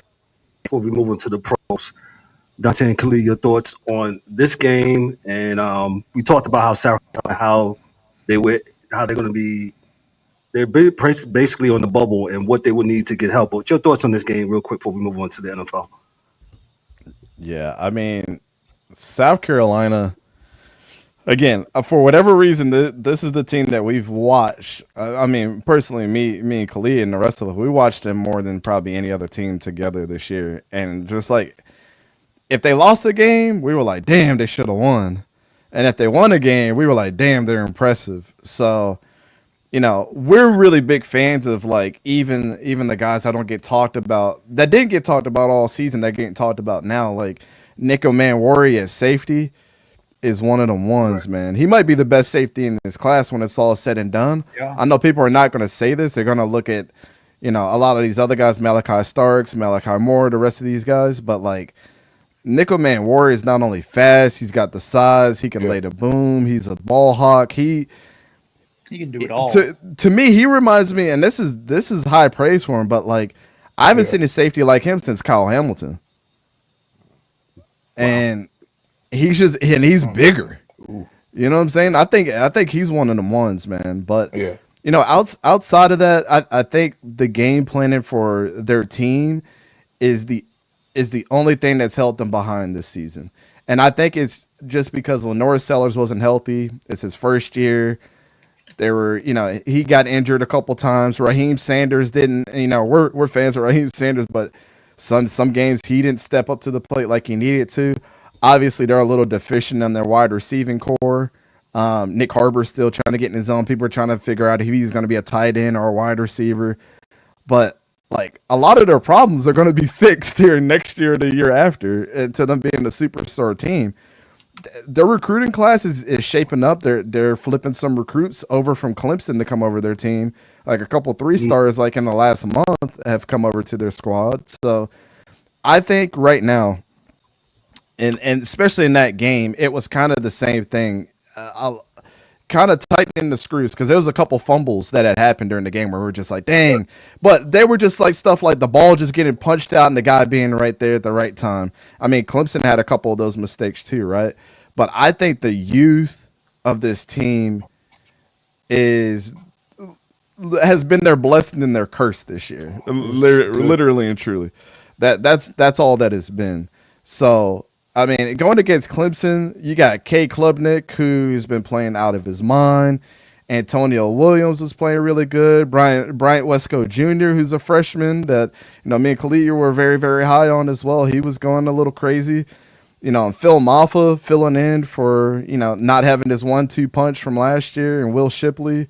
And then their defense has been, like, which is weird, them being pretty deficient this year, not like they have been in previous years, right? They're not the defense of what we've known Clemson to be, but I was happy for him. I mean, I don't know if you guys saw the interview after. Shane Beamer was pretty much in tears, man, because he was like, yes. Yeah, he was like, I'm super proud of these guys and what they've done. They've dealt through adversity. They had a tough ass schedule this year. And Lenore Sellers is an absolute superstar, man. I said that he's the next Cam Newton. I said that in a couple years he's going to win the Heisman if he keeps on this trajectory. And I know there was a comment earlier that says he can't throw. I totally disagree with that. I think, is he inconsistent? Yeah. It's because he's a freshman. But he's looked like the best freshman this year when he's been in the game. Yeah. And the thing about Lenore is that, unlike other safeties in the country, when the spot is very bright, is when he turns up the most. I mean, think about some of those plays that he just got out of a sack and turned a 10-yard, what should have been a sack, into like a 30-yard run. Right. And getting his team, and on a third down too, and getting his team in position to score. I don't know, man. I'm super impressed by South Carolina. They've been super fun to watch. They got a super youthful team. And I might have to make a bold take next year, depending on some of the moves that there's going to be a lot of transfer portal guys that come over there. I'm telling you right now. And, if they can get Eric Rivers from FIU, who just entered the transfer portal, who's top 5 in receiving yards, like Khalid knows that he's one of the ones. If he goes to South Carolina, Lenore Sellers is going to be a happy camper for a very long time because he's got something he wants to prove too. So depending on everything shakes out, man, I think they might be a dark horse to win the SEC next year, to be completely honest. I think they're that good of a damn team after this. I think so. You're right. You're right about the dude from FIU. I'm down here in South Florida, and I believe they're going to Eric Rivers. Yeah, bro, he's one of them ones. He's one of them ones. I didn't know about his game till like week 5, and I was telling them, I was like, yo, y'all seen Eric Rivers, man? He's one of them ones. And he entered the transfer portal. I was like, good for him. Good for him. Because he's going to be a hot commodity in the transfer portal. Oh, yeah. Gotcha. He can do it. Go ahead, DA. And then we'll get Khalid, and then we'll move on to the NFL. He can play. I was just saying he can play. No, go ahead. think we got a delay. No, No, he said he's a good player. yeah, that's it. Yeah, dude, I can't say enough about Lenore Sellers. Unfortunately, right, he really got hot starting against my Aggies in Columbia, that 44-20 win. That's when it really started to take off, right? Because you had a couple losses coming out of that loss against Alabama, a narrow one too. You beat Oklahoma, then you beat a top 10 team at home, and that momentum is carried on throughout the rest of the season. And yeah, Sellers averaging 10 yards a pop on the ground against a defense like Clemson, and he literally put this team on his back.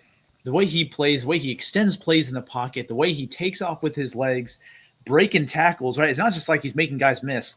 Man, he's going through contact.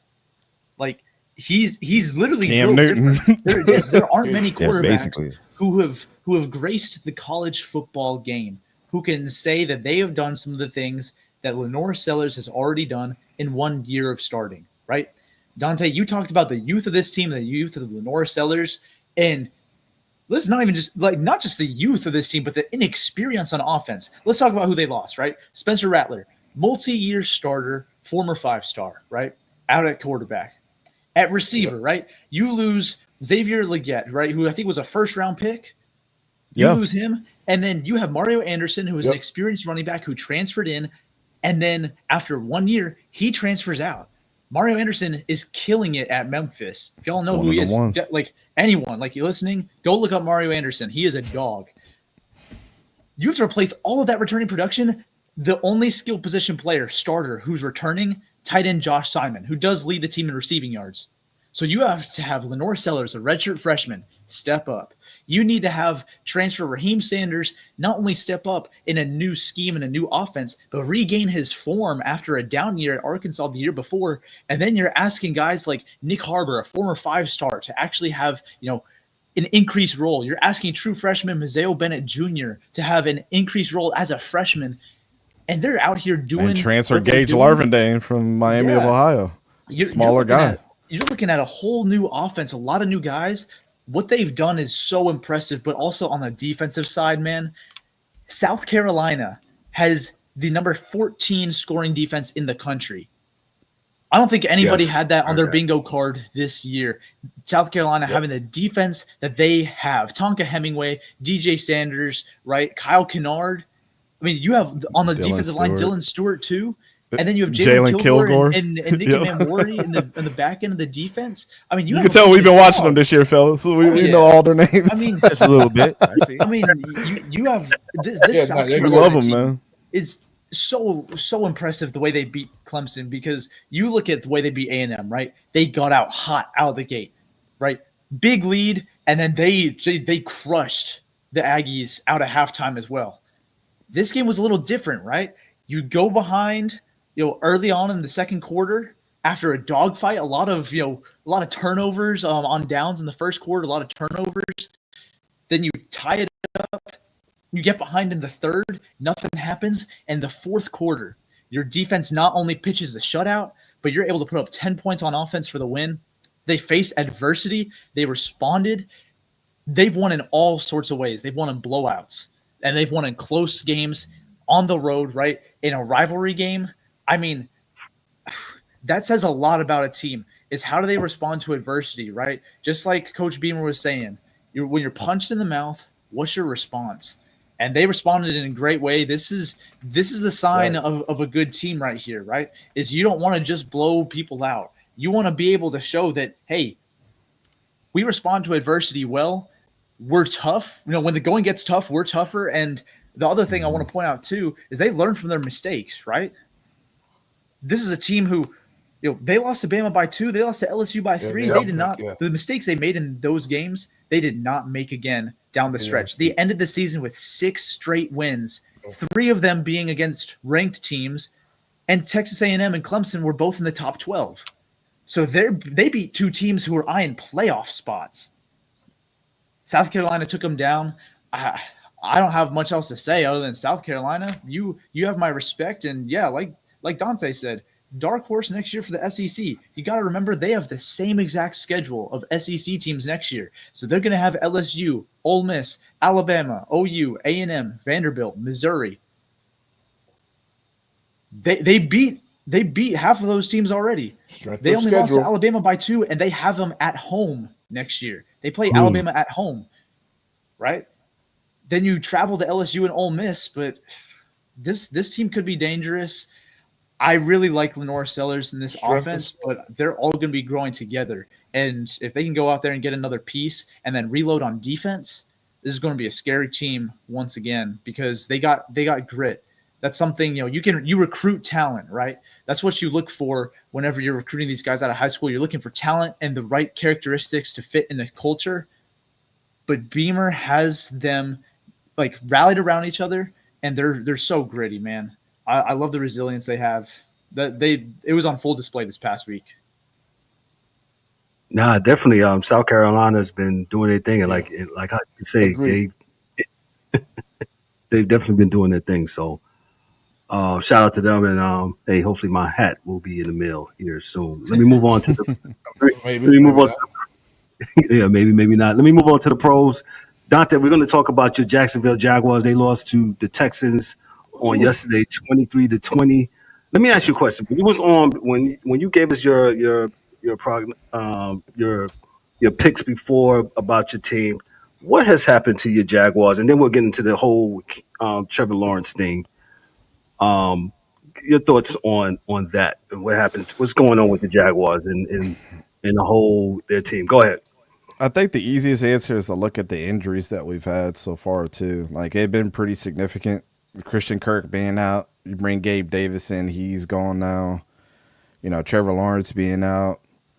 We had a couple injuries on the defense, but also I think even the bigger issue is like a lot of teams see through that. Like we got to get past the fact that we're injured. I mean, you can't really use injuries as an excuse because I wouldn't say outside of Trevor Lawrence, who you paid a bunch of money to, none of these guys are like superstar guys that like, I think if Justin Jefferson went down for the Vikings, right, all of us would be like, damn, what's Sam Darnold going to look like without him? Like, I don't think any of those guys are game changers. I am excited to see a guy that I've been banging the drum on, and I've hated our last 2 drafts. I'm not even going to lie to you. Like, I was losing my mind. But the one pick that I did like, and I liked him in college, was Parker Washington from Penn State. He's been an actual superstar for us so far in the reps that he has been getting. But outside of that, man, I think that's really the issue is like I think Doug Peterson has completely lost the locker room. Andre Sisco had alluded to that at the beginning of the year.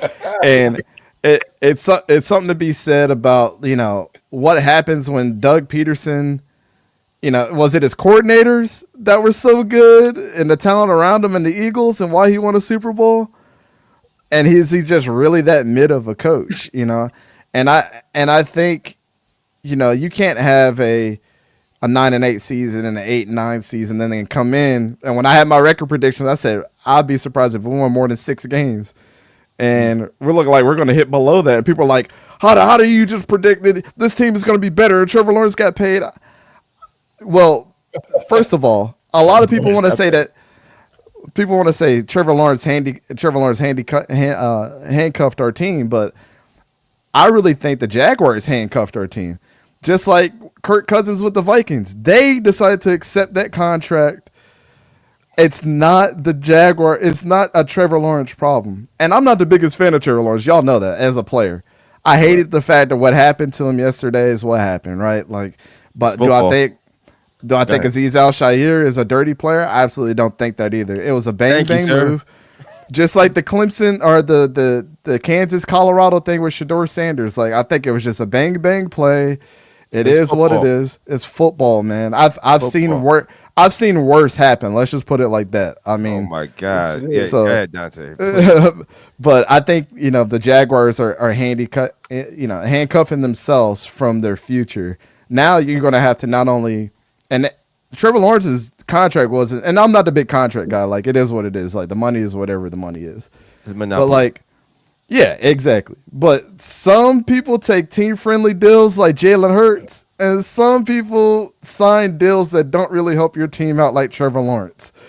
Trevor Lawrence's contract is not healthy for our team over the next 4 years. And it's sad to say, but we're never going to have a superstar roster if he continues to be on this team. So the best thing you can do is do what they did with Daniel Jones. Trevor asked for your release. Thank you for your services, sir. Ooh. And let somebody else pick up that contract, in waivers, because somebody would. There's a team out there that's going to pick up his waivers and pick up that contract. Yeah, Danté, you really don't like Trevor, huh? I don't. But I've said that he was mid from the start, man. There's no way in college that Justin Fields outperformed you with his arm and the 2 times that you played in the college football playoff. And people are still hanging on the fact that he came in for Kelly Bryant at Clemson as a freshman and won. Newsflash, everybody. Kelly Bryant would have won the national championship with Clemson too. Let's stop the cat because he was not playing bad. Yeah. It was, I think that Dabo Swinney did not like something that Kelly Bryant did, and he shelved him and he put Trevor Lawrence in there, and Trevor Lawrence had the team around him. Like, let's think about the weapons that he had on that team. There's one guy by the name of T. Higgins that was a part of that squad. I mean, is he a pushover receiver? No. And their defenses, Dexter Lawrence was a part of those teams. And what is he doing with the Giants? So it's like, let's look at the full picture here, man. What's that receiver? Is that a receiver, the one that plays baseball, and the one that's I forget dude's name. I don't know. But he's had a squad around him. So now you get here, and we don't even give him competition because we tell that Trevor Lawrence you're the true number one guy. There's nobody that's going to compete with you. CJ Beathard is not moving the needle for Trevor Lawrence, and guess what? That's a Jaguars issue, right? You should never handicap a superstar player to him thinking that he's got the keys to the full village until he actually is out there proving himself. And I don't think Trevor Lawrence has proven himself up to this point to deserve that contract. So there's a combination of things. It's a complicated answer, but at this point in time, the way that Trent Baalke drafted, he should be gone. Doug Peterson should be gone from losing the locker room. The full coaching staff, going down to the positional coaches, should be gone. But I think the first one out the door should be our owner. He should sell the team. Because there's no way that your first initiative as being the Jaguars owner is saying, I'm going to build a practice facility and I want a shopping mall attached to it. The F are we doing, man? Like, that's absolutely ridiculous. Shit going on, And now we're about to build a $2.2 billion stadium, and the Jaguars have not earned that. You should build a stadium when your team earns it. Well, at least we have not earned that. There, man. You're going to have a Gucci and Prada store next door. I don't know. That's what they care about, Gucci, we're going to be selling Persian rugs and all types of shit. And Jaguars jerseys. Yeah. It's nasty work out here, man. It's a complicated answer, though, man. But there's a lot of things going on, but I think it really starts at the owner and then works down from there. They've made some really bad financial decisions on top of building this new stadium. And as a Jaguars fan, it's like, man, I want to see us win before I have the nice glamorous stadium. Yeah. You know what I'm saying? Like, we didn't earn this, man. Right. If the Panthers got a new stadium, I'd be like, all right, they've been to 2 Super Bowls in their tenure, and we came in as 2 expansion teams, and all we have to show for it is 2 AFC championships that after each one of those years, we get rid of the full roster. So we reward ourselves by going to these championship games, and then we just get rid of everybody that helped us get there. Yeah, the Jaguars suck. We're probably, I wouldn't say we're the worst organization in football, but we're definitely top 3 in worst organizations. Probably in all of sports. In trash organizations. Go ahead. Yeah, in trash organizations. Like in sports. Like it's that bad. We're not good. So a couple of us live in. I used to live in the city of Charlotte. I tell you, Dave Pepper, he's right up there with your main man down there in Jacksonville. Dave Tepper's he's probably worse because he doesn't invest money into the team. He has an opposite problem of what Shad Khan does. And he's been trying to fleece the city of Charlotte to build him a stadium or rebuild him a stadium, and we'll see. We'll definitely see. Eric, what's your thoughts on this? And then I'll give it to Khalid. Your thoughts on the Jaguars and the Texans, or the plight of the Jaguars? You used to call E gave E. Hold on, E. I'm gonna set this up for you. E gave Trevor Lawrence the name. Eric, would you say Goldilocks? That was Yeah, his name. Goldilocks, man. I mean, yo, man. At the end of the day, Jacksonville, like Dante's already said, like we've all seen with our own two eyes, Jacksonville is not a very good team. Um, did not expect this game to be. Well, again, it's a divisional game, so of course it's going to be spirited on the field. But I really thought that the Texans, this would be a game that the Texans would come out and trying to get things and moving in the right direction on offense. Stroud had a decent game. He didn't blow anybody away by his stats, whatever. I mean, but he did have reasonable command of the game, especially in the second half. But oh man, and that hit. Let me just say this, man. Just for my own two eyes, the thing that made it worse in the replay was the little shoulder, the little forearm quiver or whatever. But other than that, man, the man was already crouching down, diving when Trevor went to slide. So did he need to be ejected? In my opinion, no. But this is the NFL, man. This is what we got today. So good win for the Texans. I don't know what Jacksonville is going to do, man, because what people are not talking about is this defense or the lack thereof down there in Duval County. To see what Jacksonville was just a few years ago on defense, they had dogs out there. Of course, you don't want to keep certain guys and this and that. We know the nature of the business, right? But you have not, again, another team that has not replenished what they've lost. So this is what you have down there in Jacksonville.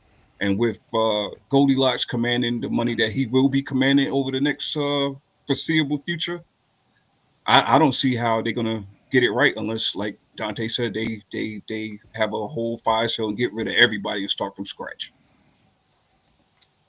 Yeah. Wow. Gotcha, E. Khalid, and then we'll move on. It's hard to do with those open contracts. What surprises me the most about the state the Jacksonville Jaguars are in right now is that you have a head coach who's won a Super Bowl in Doug Peterson, who knows the importance of the trenches. He won a Super Bowl with one of the best offensive lines in the league and one of the deepest and most productive defensive fronts in the league that year. So he's been around elite talent and elite position groups, with the big guys. And now in Jacksonville, right? It's like he hasn't learned anything. It's like he didn't want to bring that over. The trenches are very disappointing for Jacksonville. That's where it all starts, right? No matter who you play against in the game of football, right? If you are losing at the line of scrimmage on both the offensive and defensive side of the football, you are not going to win many ball games. Flat, like straight up. I don't care who your quarterback is. I don't care who your receivers are. I don't care how good your secondary is. If you are losing at the line of scrimmage, you're not going to win. It's not a sustained formula for winning. And I know that you draft Trayvon Walker, right? You extend Josh Allen, but the interior and anyone behind them on the defensive edge, like, not very inspiring. The run defense is not great, right? Not many sacks from this unit either.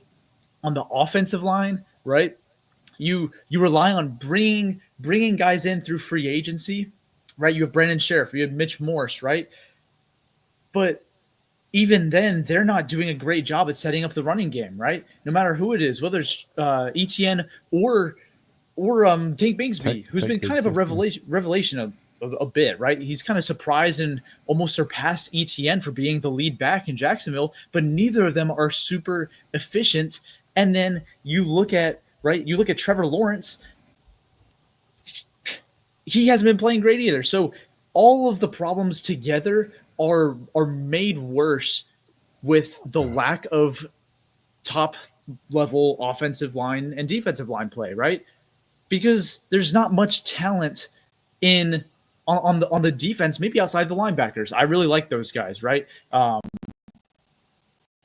But I think that with the trenches being as weak as they are, that explains why you get bullied in so many games, right? You have some close losses, you have a couple of those wins, but you've gotten just straight up dominated in quite a few weeks this season.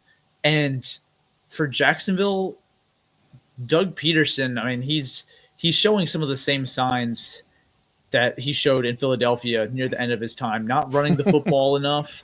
Right? It's almost reminiscent. It's losing the locker room, like a lack of physicality or seemingly like a lack of investment in what's going on with the team. It all just seems to be going wrong, and history is doomed to repeat itself, right? I mean, Philadelphia was set up probably much better than Jacksonville was, right? Just in terms of their roster makeup. But the same things are kind of happening, and now Jacksonville doesn't have the same, they don't have the same framework of the roster, which starts with the offensive and defensive line that Philadelphia had. Philadelphia could bank on that, right? Whoever you had back there at quarterback, right? They would at least have a good offensive line, right? No matter how bad your secondary was, no matter how little money you invested in your linebackers, right? You always had an elite defensive line who would generate pressure, make the rest of the defense look good. And now, in Jacksonville, Doug Peterson can't rely on the trenches. He can't, because he doesn't have the guys up there. Yep. So don't worry about it, Khalil. He's going to be going anyway. Yeah, he's got to. But I mean, that's what's yourself upset or worked up. He's gone. That's what's wrong with this team, right? Is I don't think that they're built the right way.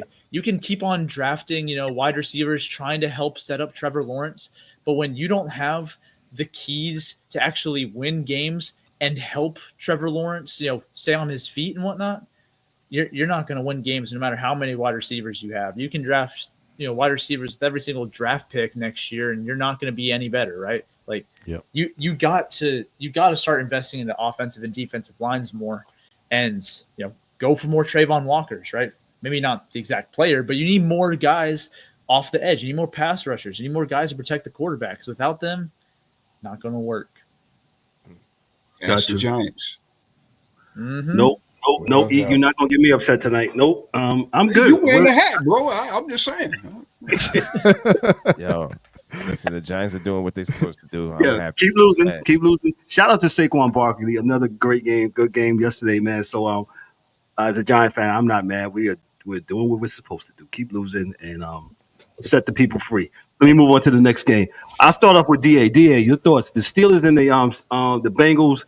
Russell Wilson, he throws for 414 yards and 3 TDs. Me and DA was on the phone earlier, and we was talking about the Joe Burrow effect. And DA is not fond of Joe Burrow, and we'll just start with that. Go ahead, DA. No, I'm not mad at Joe Burrow, but I know how this goes. It can be paid. Danté just said it with Jacksonville. So he got no defensive lineman, now offensive lineman. Well, there's no money.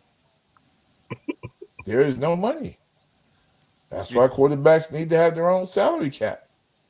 Because you can't keep 53 guys, a good 53 guys, over 1/4 of the salary for the whole team. It's impossible. It's impossible. So with that being said, you got to figure it out. So the same thing with Joe Burrow. He took the bread, and they got no defense now. He still got 2 receivers. He still got kind of a running back. And, they let Mixon go for like a song. So that's on them. But reality is, if they're paying him all the money, they can't pay anybody else, and they're going to be bad. Conversely, Pittsburgh Steelers got 2 quarterbacks for $2 million. They pay Russell $1 million. Walmart pays the rest.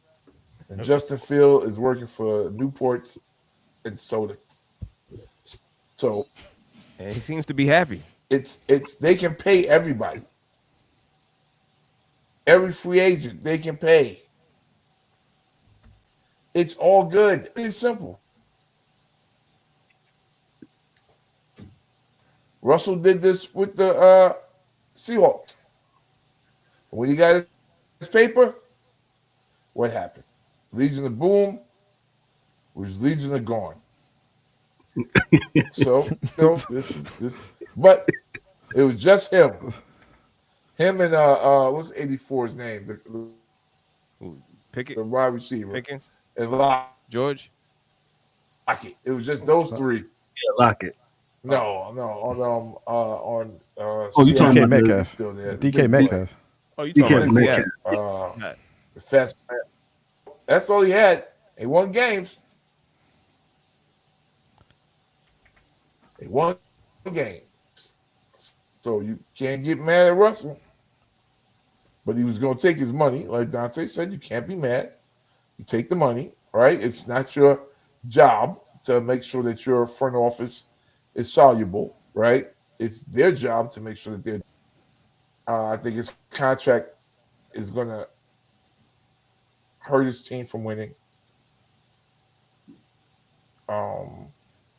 Unless he can win with like unknown guys all around him and can get to doing it. You know, so dudes don't want to coach no more and get their kids better, get their rookies better and develop them, because that's what you're going to need to do, right? Because you're already giving Joe Burrow all the money, so you can't get any other high value free agents, and you're playing Jamar Chase, somebody in the draft, a young kid that can play, and just develop them.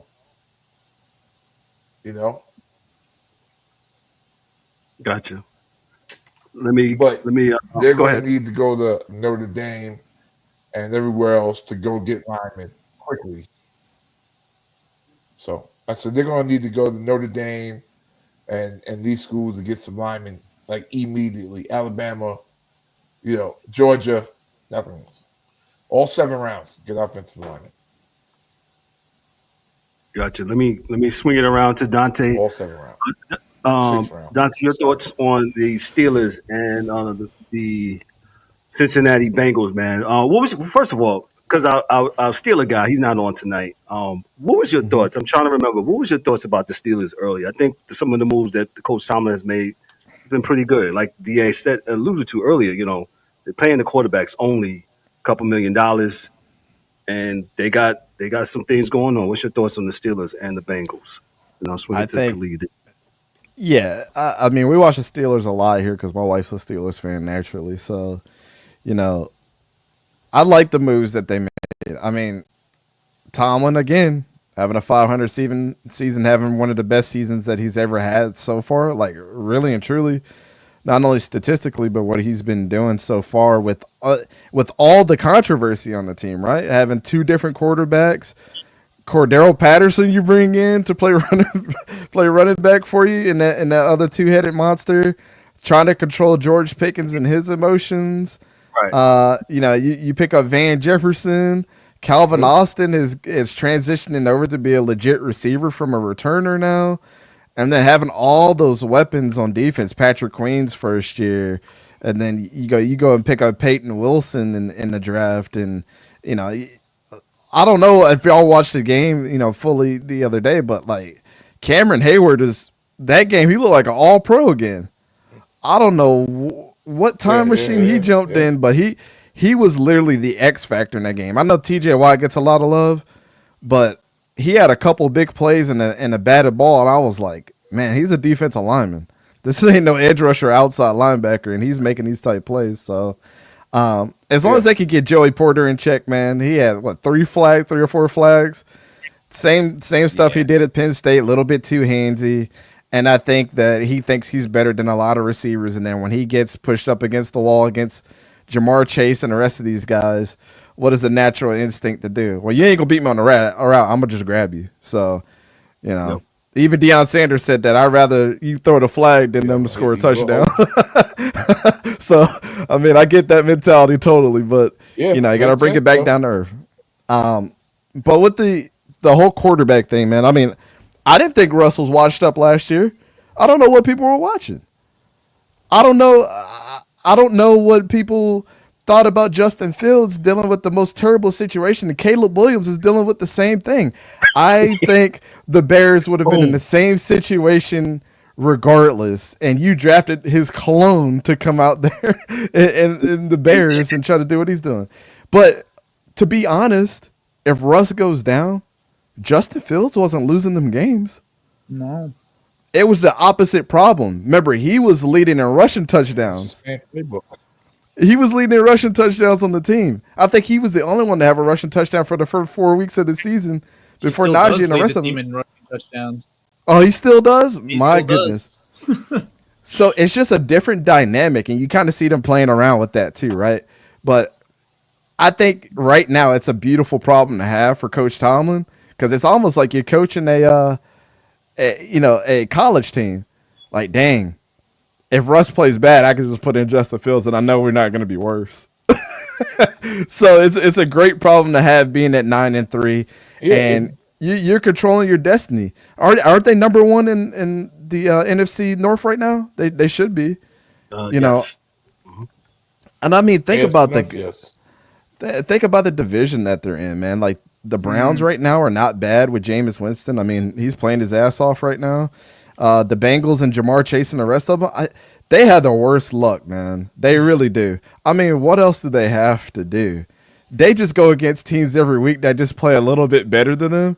Literally, that's been the story of their season. Because Joe Burrow, I mean, yeah, he had a couple turnovers in the game that were really crushing. But, like, Chase Brown is playing his ass off. Jamar Chase has been a beast. T. Higgins is battling injury and was beasting yesterday.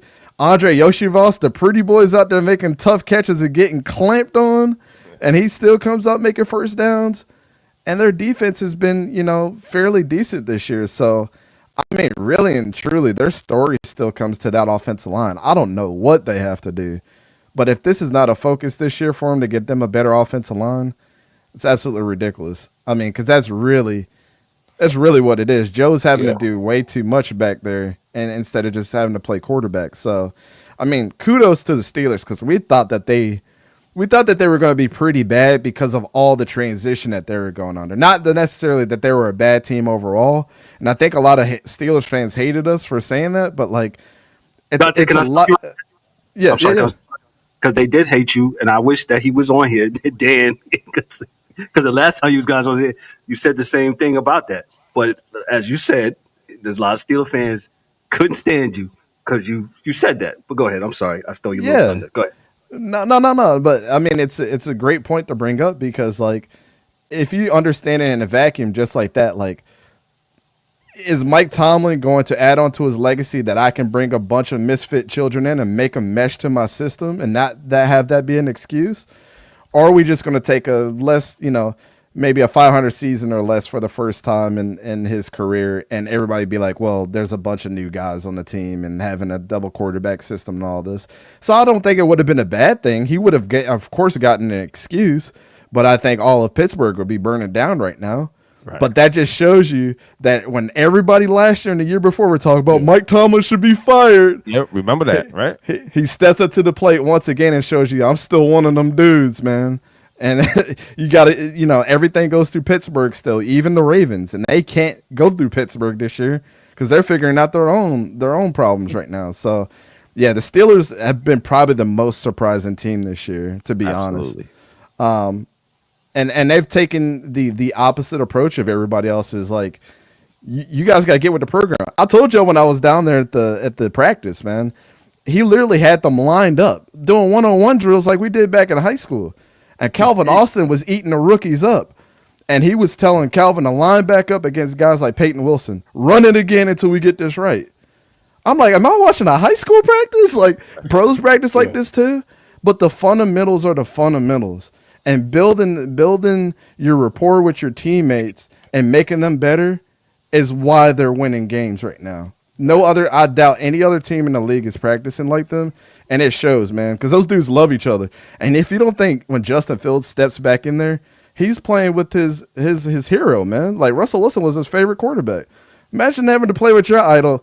Of course he was going to take a back seat. That was easy to tell him, hey, you're benched for the rest of the season. All right, cool. I'm going to get to watch Russ cook, and I'm going to pick his brain. And they're like best friends right now, man. It's a beautiful thing.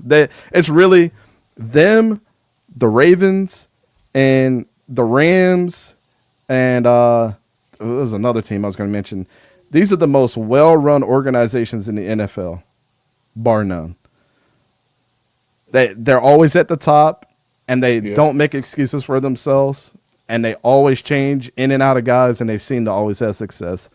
I don't know what it is, man. I would love to be a fly on the wall in their front office just for one day, just to see. Gotcha. E, what you got for us on the the Bengals and the Steelers, real quick, before we move on to the last game? Oh man, Russ looked like the Russ of old, man. I mean, he was out there just slinging it. And one thing people don't, I didn't want to say this, man. Russell Wilson's arm strength is immaculate. The touch that he has on his passes, 15, 20 yards down the field is remarkable at this stage. Yeah, you got NFL young boy out there getting it or whatever. But it's a beautiful thing to see, man.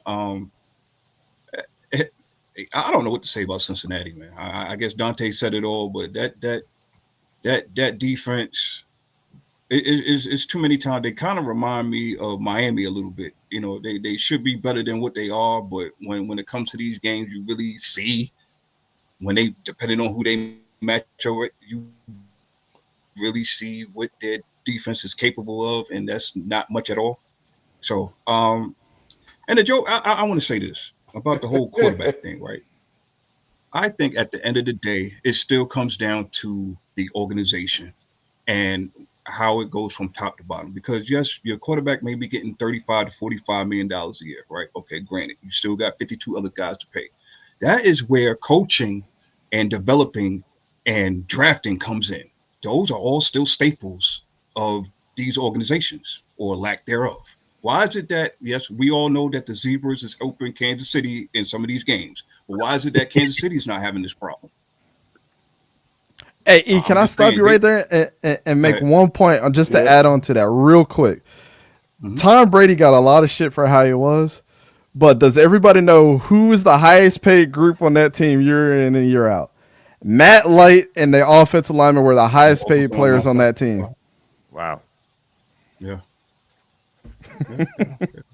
So it's funny how we have a copycat league when it comes to offense, but we don't have a copycat league when it comes to organizational skills. That's all I got. Got the mic, bro. E with the mic drop. D-Dogs, your thoughts on the Steelers and I ain't got much other than I said I thought the Steelers was gonna be 8-8, 500 this season.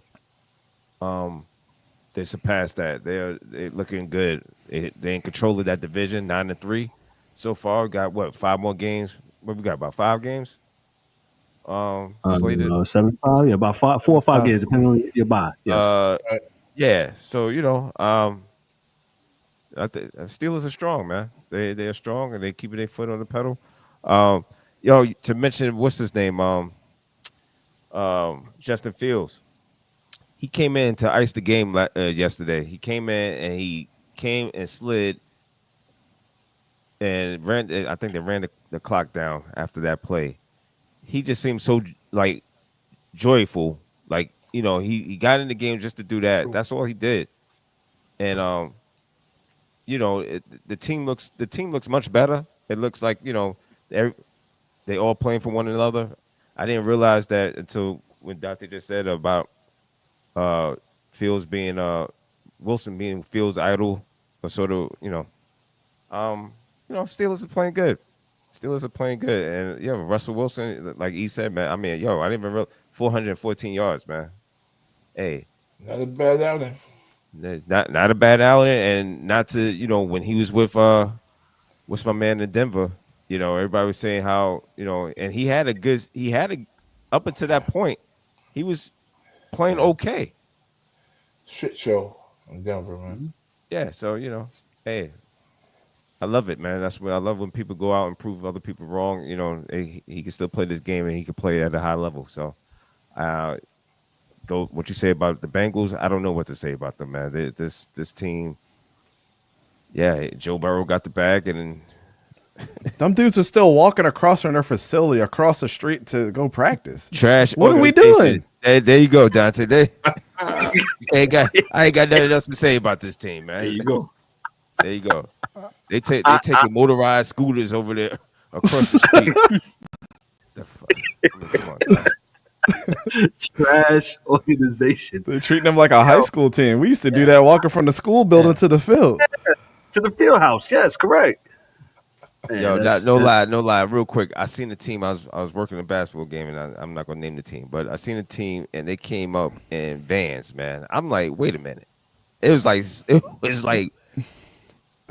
6 15 passenger vans carrying the team, and I'm like, man, this is a Division 1 school or better. From what you told me, yes, they are. I couldn't believe it. I was like, yo, y'all in vans. I was like, wow. But neither here nor there. It's just what you want sprinters. Yeah, I would have thought. You take care of your players, man. Y'all getting the money like that, so you take care of the players. But anyway, especially as of recently, that their ticket sales and their jersey sales must be through the roof. They got the players to bring in, at least to build them like a sky bridge or something from across the street to walk over to the stadium. They ain't even got that. They're still practicing under that dusty ass bridge outside of the little lake out there for their practice. That's nasty work, man. Yeah. Hey. Yeah. Wow. Go ahead, D. You was gonna say? Yeah, let's say, that's what bad organizations do. That's what it is. It's like you're keeping your budget for your house. You can't keep a budget there, so you can't. You got your kids playing in the park with glass on it, on the ground, instead of just taking them, a few blocks over and playing somewhere nice. Hey, it's what you want to spend your money on. They literally got a player in their locker room right now. Probably got a cleat out talking about, hey, man, can you put a little change in to help us build a sky bridge to the practice facility? You know how like the firemen do with the boot for the charity? Yeah, they are. And the thing is, like you said, is that people weren't watching, but the last half of the year before they sat Russell down for financial reasons, and he was actually tearing the league on fire. It's not that the cat can't play. Of course he can play. That weirded me out when I heard people say that he sucked last year. I was like, what? Bruh, in what game? Because I'm still trying to figure it out. In what game do y'all say that he sucked in? I mean, I don't understand. I mean, are they saying he sucked because they lost games? That's a little bit different than him playing. Him playing the game, he didn't suck. He just lost. The team lost. But it's like this. D-Dubs, are we all saying Joe Burrow sucks? They're losing games. But yeah, but if you look at his numbers, he looked pretty good, right? Yeah, right. That's what I'm saying. It's like, I don't know. Well, it's always the old argument with me when people are like, "Oh, they suck," and wins and losses come down to the quarterback. That's cap because.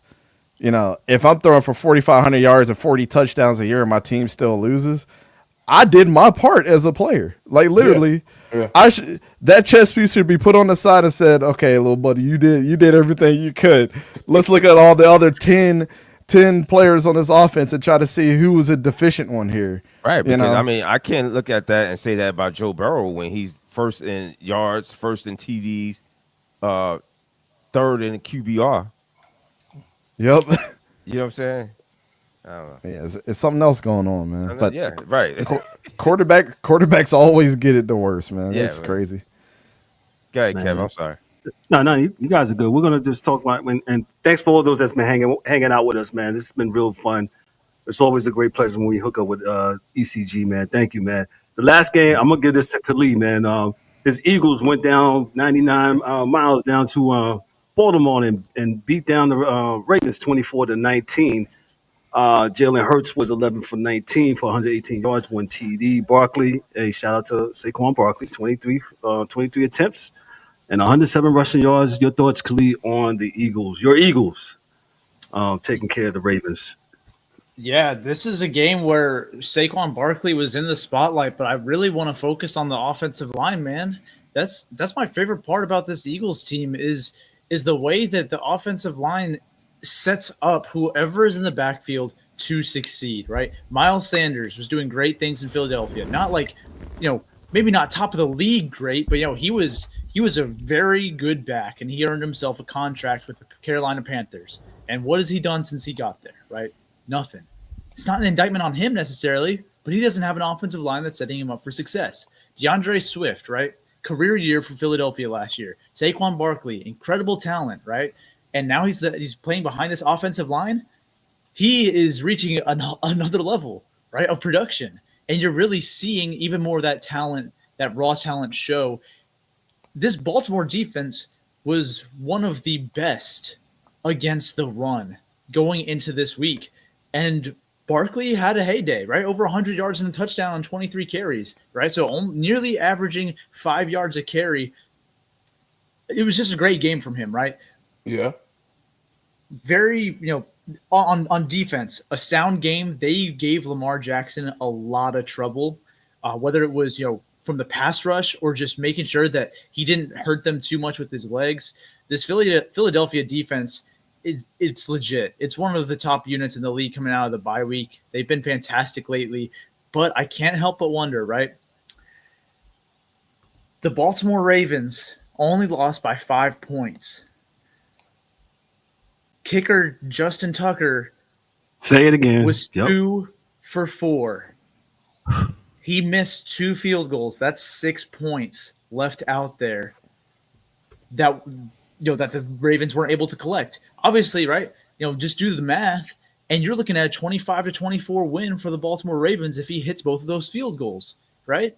Now, I know that maybe the game scripts later on would look a little different, but the Ravens have been leaving a lot of points on the board due to missed field goals, and Justin Tucker is having by far the worst year of his very long, very successful career, right? And this is not taking away anything from what Philadelphia has done, because they looked really good, especially defensively. But for the Ravens, who are now 8-5, right, with Lamar Jackson and Derrick Henry, now in the same offense, you're expecting more. You're expecting to be able to beat the best teams in the league, like a Philadelphia. You're supposed to beat a team like Las Vegas earlier on in the season, who really haven't amounted to much this year. You should be beating those teams. And if you want to do that, you need to convert field goals, right? You need to get the points when you can. And Justin Tucker has been the best guy in the league at that. When you line up to take a kick with Tucker out there, that's 3 points. Bank it. This year, it hasn't been the case. And not to mention, Tucker missed an extra point. Yeah. So you're looking at a guy who missed, all things considered, out of the 6 kicks that he attempted, 4 field goals and 2 extra points, he missed half of each. That's a total of 7 points on the board, right?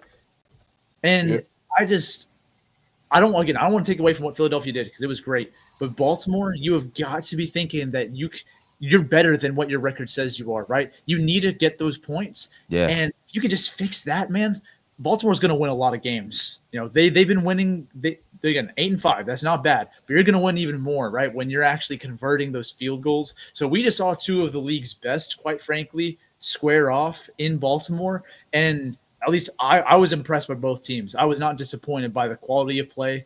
Both defenses played pretty well, but we really did see Philadelphia get the edge in the trenches on both sides of the football. Great point, Khalid makes. I'll give it to you here in a second, Danté. The coach for Baltimore, Harbaugh, and he said afterwards about the game, of course he's going to protect his kicker and all that. And like you said, Khalid, Justin Tucker, he's been automatic for years and years. And I'll drop this to the panel. I mean, do you get rid of Justin Tucker right now? No. I'll probably say no. Right now, no. Right? You don't get rid of him right now. You try to let him work it out. Hopefully he'll work it out. But the last couple of games, the last 3 or 4 games, I was like, hey, what's going on with Justin Tucker? And then last night, you clearly can see it looked like he had no confidence. It looks like every ball keeps going to the left. Whatever. I'll give it to Danté. Go ahead, Danté. Yeah, it kind of reminds me of when Matt Stover was with the Ravens, right?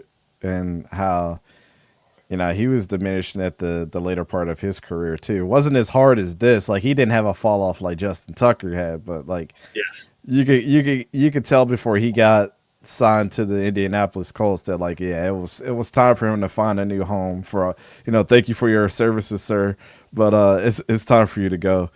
I think in today's day and age, we have not only with all the technology that we have right now, but I'm sure scouting departments are, looking at a lot of these college guys, and we've seen it time and time again throughout, especially the last couple of years, how many 2 and 3 kickers that are being brought in for other teams, right?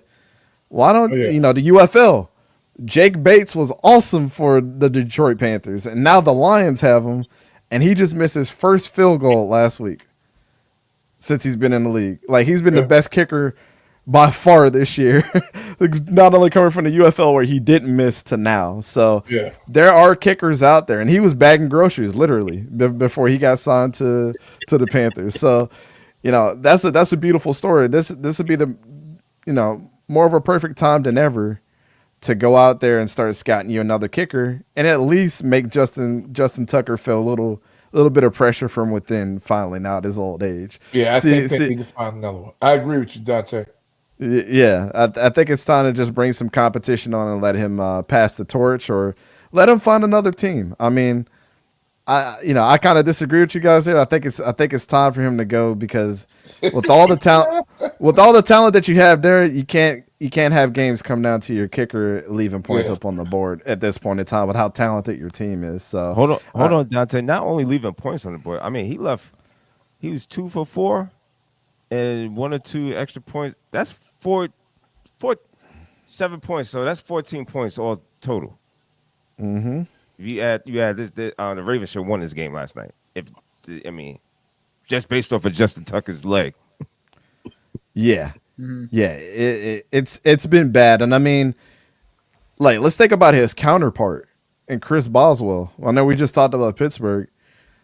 Let's think about Chris Boswell. Chris Boswell's had his up and downs, but like, we have yet to see a fall off from him. And it was those two going at it year after year after year, pretty much who's the best kicker in the league. Yeah. And Chris Boswell still got it. So, but again, Chris Boswell's had some injuries. They've brought some guys in there. They've tried out in, this preseason and other seasons to kind of make him feel uncomfortable too. I'm telling you, competition can cure everything, or it can break a guy, for sure. So, and I think it's literally elevated him to get a couple more years out of Chris Boswell. And I think Justin Tucker needs that pressure. But, going to the game, man, I hate the Eagles just because I hate how delusional their fan base is sometimes. And I feel like we got the best Eagles fans on our side, right? Khalid and Don and Sora. They're not like that. But I hate to throw it out there, man. Yeah. How did y'all let Saquon go, man? I mean, like, I'm not the biggest Saquon fan out there, but like, I agree with Khalid when he said the offensive line has been as good as they've ever been. Like, you guys know I'm a film guy, so I go back and I watch the All 22 all the time. I literally just got done last night trying to figure out, is it Saquon or is it the offensive line or is it both? I think this is one of those situations where it's just peanut butter and jelly, man. I don't know how else to slice it other than that. Like, it's peanut butter and jelly. They're the best team that I've seen in my life. I'm not exaggerating. In my lifetime, they're the epitome on how you run a zone blocking scheme and pick up stunts. Stunts are supposed to confuse a zone blocking scheme because you're blocking your zone. You're not man up on everybody. The Eagles do that a lot. And the way that some of these teams run stunts, it's easy to confuse that, right? And people don't know. When you're blocking on the run, you're pushing forward. When you're blocking in the pass, you're dropping back. So when you drop back, it's easy to pick up a stunt. When you're pushing forward on the run, it's harder to pick up a stunt. And especially on the left side of their offensive line, man, the way that they've just been picking up blocks for each other, like literally the biggest runs that you see from Saquon, and you can pull this out. Just watch the offensive line play. They'll pick up a stunt. They know what each person's supposed to do, and it's not a surprise why Saquon's getting a 60-yard run downfield because the block has been so damn good, and then you have him running the ball who's smart already that no matter how wide Saquon can be, he's like a razor blade through two pieces of loose leaf paper, man. Like literally. Well, he's that dynamic. There's Go ahead, something DA. I noticed this year, and it's a lot of Le'Veon Bell. He's walking up to the line, finding the hole, getting in the hip like he's in high school, and then bursting. Remember how Le'Veon Bell used to almost stop in the hole? Yep. Saquon almost stops in the hole. Like he gets there and he looks like, oh, okay, we're going this way. Yeah. Okay, gotcha. Oh, there's a car Gotcha. coming. He stopped. Yeah, Yeah. this car coming. I just, okay, I'm going. Yo, man, that's. I mean, I don't know if we talked to Le'Veon Bell because he is kind of an asshole, but the reality is that running style though was probably, and I'll see a lot of running backs do it. It'll lengthen your career. But yeah, he's not just a downhill runner. You know, that one cut, boom. He used to be that. He gets to the hole now. He's like, oh, okay. But you understand why he had to do that because the offensive line was so bad with the Giants that he's doing double duty. It makes you as a guy that's not as high on Saquon Barkley as others. This was kind of like a humbling experience for me this year watching him run the rock because I'm like, man, he really was the gel for that offense. And having to do what he had did for years, no wonder why he got hurt so much. Yeah. No wonder why, when Daniel Jones did good, it was because Saquon was in the game. And I was a Daniel Jones guy. I always thought it was the opposite. I thought it was because Daniel Jones was elevating Saquon. It was the other way around. And I love having those humbling experiences as a fan because I can eat my own crow, right? But then also it's like I get to appreciate a great player that I was doubting that of his greatness. Not the fact that I didn't think he was a good player, but I didn't think that he was able to elevate a team like he did for years. And now that he's with the Eagles, it's almost like he had the heaviest backpack on. And you took out the two biggest books in that backpack, and now he's rocking out. He's feeling a little bit more confident. Like, yeah, I can still carry the load, but the load isn't so heavy because we all are in sync now. Man, to be honest, man, that's the best part of the Eagles right now, and also the fact that they're tackling better than they ever have. Yeah, I said this time and time again. Yeah, I said this time and time again. The reason why they lost that Super Bowl is because they couldn't tackle. Yep. Great players that couldn't tackle. This year, having Zach Bond there, that dude is excellent, and he's making everybody else around him tackle. And I've been saying since day one about Cooper DeJean. What I say, Kev? What I say last night? I told you the Niners should have drafted him. We should have went through hell and high water to get that cat. Bro, he's the best athlete in a state for 10 years. Cooper DeJean is what I saw on film, bro. I told everybody, I was like, he's not a safety. He's a legit old school corner that'll lay the lumber on you, man. Yeah. And what he did to Derrick Henry last night surprised everybody. But I'm sitting there. I even said this in my Sliders episode that I broke down Cooper DeJean, that he's a great tackling corner that we haven't seen. And everybody just kept saying, oh, he's a white dude. He should be playing safety. I'm like, nah, he's a great – he'll play nickel. And he even tweeted out the other day that I'm a corner. And I was like – doing a Birdman hair rub, man. I was like, I tried to tell these cats, man. Nobody believed, but I saw it on film, man. The eye in the sky does not lie, man. The dude is a great player. And to be honest, this is a hot take. People love Quinyon Mitchell. I'm not taking anything away from that kid. Like, nobody's throwing to his side. He's locking down people. But really, Cooper DeJean, because he's dealing with a lot of the brunt of the action, is the better corner to me on the Eagles. Yes. And I'm not saying that with any bias. I'm just saying how I see it. He's able to deal with adversity. He's able to tackle. He's able to lock you up. And he's tackling Derrick Henry and locking down your best tight end. I don't know, man. That kid is legit. And he plays slot, and he's fast as hell. Listen, he's like a 5'2" baseball player. So, and guess who his counterpart is that everybody forgot about that I was high on too? Not to get in. They're playing right now, and I know he's inactive. Yeah. But Riley Moss, it was two white boy corners on Iowa, and people just tend to forget. And him and Patrick Surtain are balling out right now. I was high on both of those dudes, man. Them Iowa kids ain't no joke. And there's another white dude coming out. His name is Sebastian Castro. He's a safety. He's coming out in this draft now too, to complete the trio in the NFL. Actually, we don't need a safety, but yeah, we'll take him. He plays nickel too, so Diamonds need him. We need a bunch of things. But listen, Jordan and those guys playing D tackle, that really hurt Lamar last night because they stayed, right? So they stayed in their gap, integrity. They didn't move off it, so he never had anywhere to run. So, you don't want Jordan Davis falling on you too much, and old boys from Clemson. Yeah. Those dudes are serious business. So. Just so you know. But I think you guys are coming, man. Go ahead, let me pass it on to E. Your thoughts real quick, and then we get on out of here. Your thoughts on the Eagles and the Ravens. I enjoyed this game, man. It for me, the Ravens defense is not.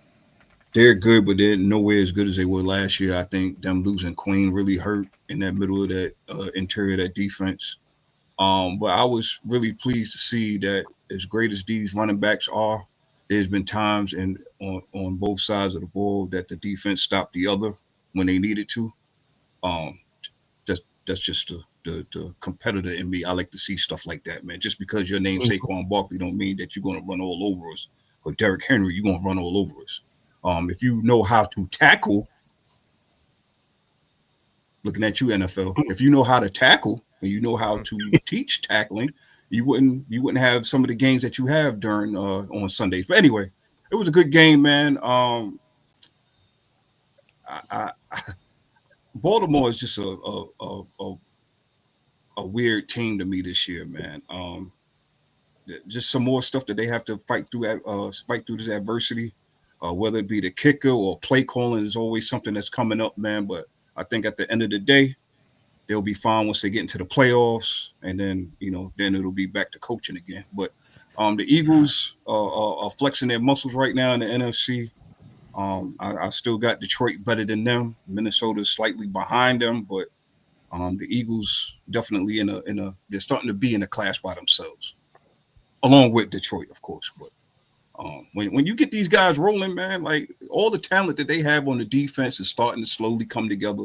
You got all this talent on offense, and I don't even think all of them was healthy for this game. But man, Jalen Hurts, you don't have to do too much. You don't have to be Superman. You got a plethora of talent around you. You got a solid, stout offensive line. Sky's the limit for the Eagles, man. No pun intended. They definitely should switch it up, though. At least threaten that they can do other things, because I know Jalen Hurts is still Jalen Hurts.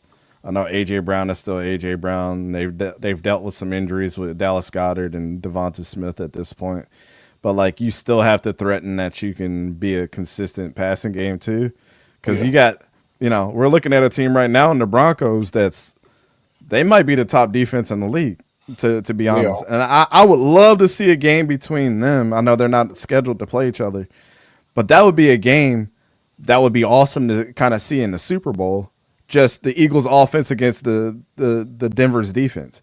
I would love to see that, but they won't get a chance to play them. But I think for the rest of the season, it's kind of like you don't want to show your cards all too much, because there is going to be a team that understands that we can stop them if we can stop Saquon and bully their offensive line a little bit and beat them up. What's Jalen going to look like when Saquon is not there, or we've already shut that down? And if we can shut Saquon down, we can definitely shut Jalen down from running. So you got to use your arm, Jalen. And I'm a big Jalen fan. I just think you can't show your whole cards, because I think Nick Sirianni has done that a lot in his career. I mean, let's think about it. By the time they get to playing their biggest games, everything that he's done up to that point, they gave the blueprint to every single team he's won against on how to beat them. And then they come down to saying, well, the grass at the Super Bowl, we had to wear different cleats. Well, both teams did. So don't use that as an excuse of why you lost. You guys couldn't tackle. Shut up. It's raining on both of us, brother. Stop the cap, Yeah. bro. Stop. Come on. I hate when players do that. I love George Pickens, but when he said that about the field the other day in Cleveland, I was like, bro, both of y'all had to play in that. Played on the same field, bro. Stop. Come on, bro. Stop it, man. Stop it, man. D-Dubs, I'm gonna let D-Dubs have the last say, and then we're gonna get on out of here. D-Dubs, you can answer for us about the Giants and why they gave Saquon Barkley. Oh, Yeah, I mean, surprising for Danté, but not surprising for us who watched the Giants, man. Yo, they had no offensive line. So that's why when Saquon goes to Philadelphia, he looks we already knew. Giant fans that know that really really know. Ones that know, we already know that he was going to do what he, because we only got a little taste of what Saquon Barkley. Y'all have unleashed the whole thing. It's like getting a Ferrari and like we didn't know what we had, or we knew what we had, but we just didn't have something else to help your car go along. It's the same thing with Derrick Henry too, right? Yeah. Like you go to good offensive lines, man.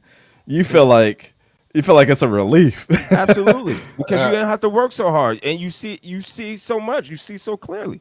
I will say it's a different situation because Harbaugh will fuck a game plan up. He will totally screw a game plan up. Totally. Oh, no, but he will. He just will. So that's what you're saying is making it so easy for Saquon, or that's the your point is that this guy will say, "Oh well, we got, if they see Henry in the backfield, they know we're going to run." Well, you threw him a screen last night, stupid. What are you saying to me, man? These are professional athletes, man. He could probably run the whole damn tree if you ask him. He just never gets a chance to.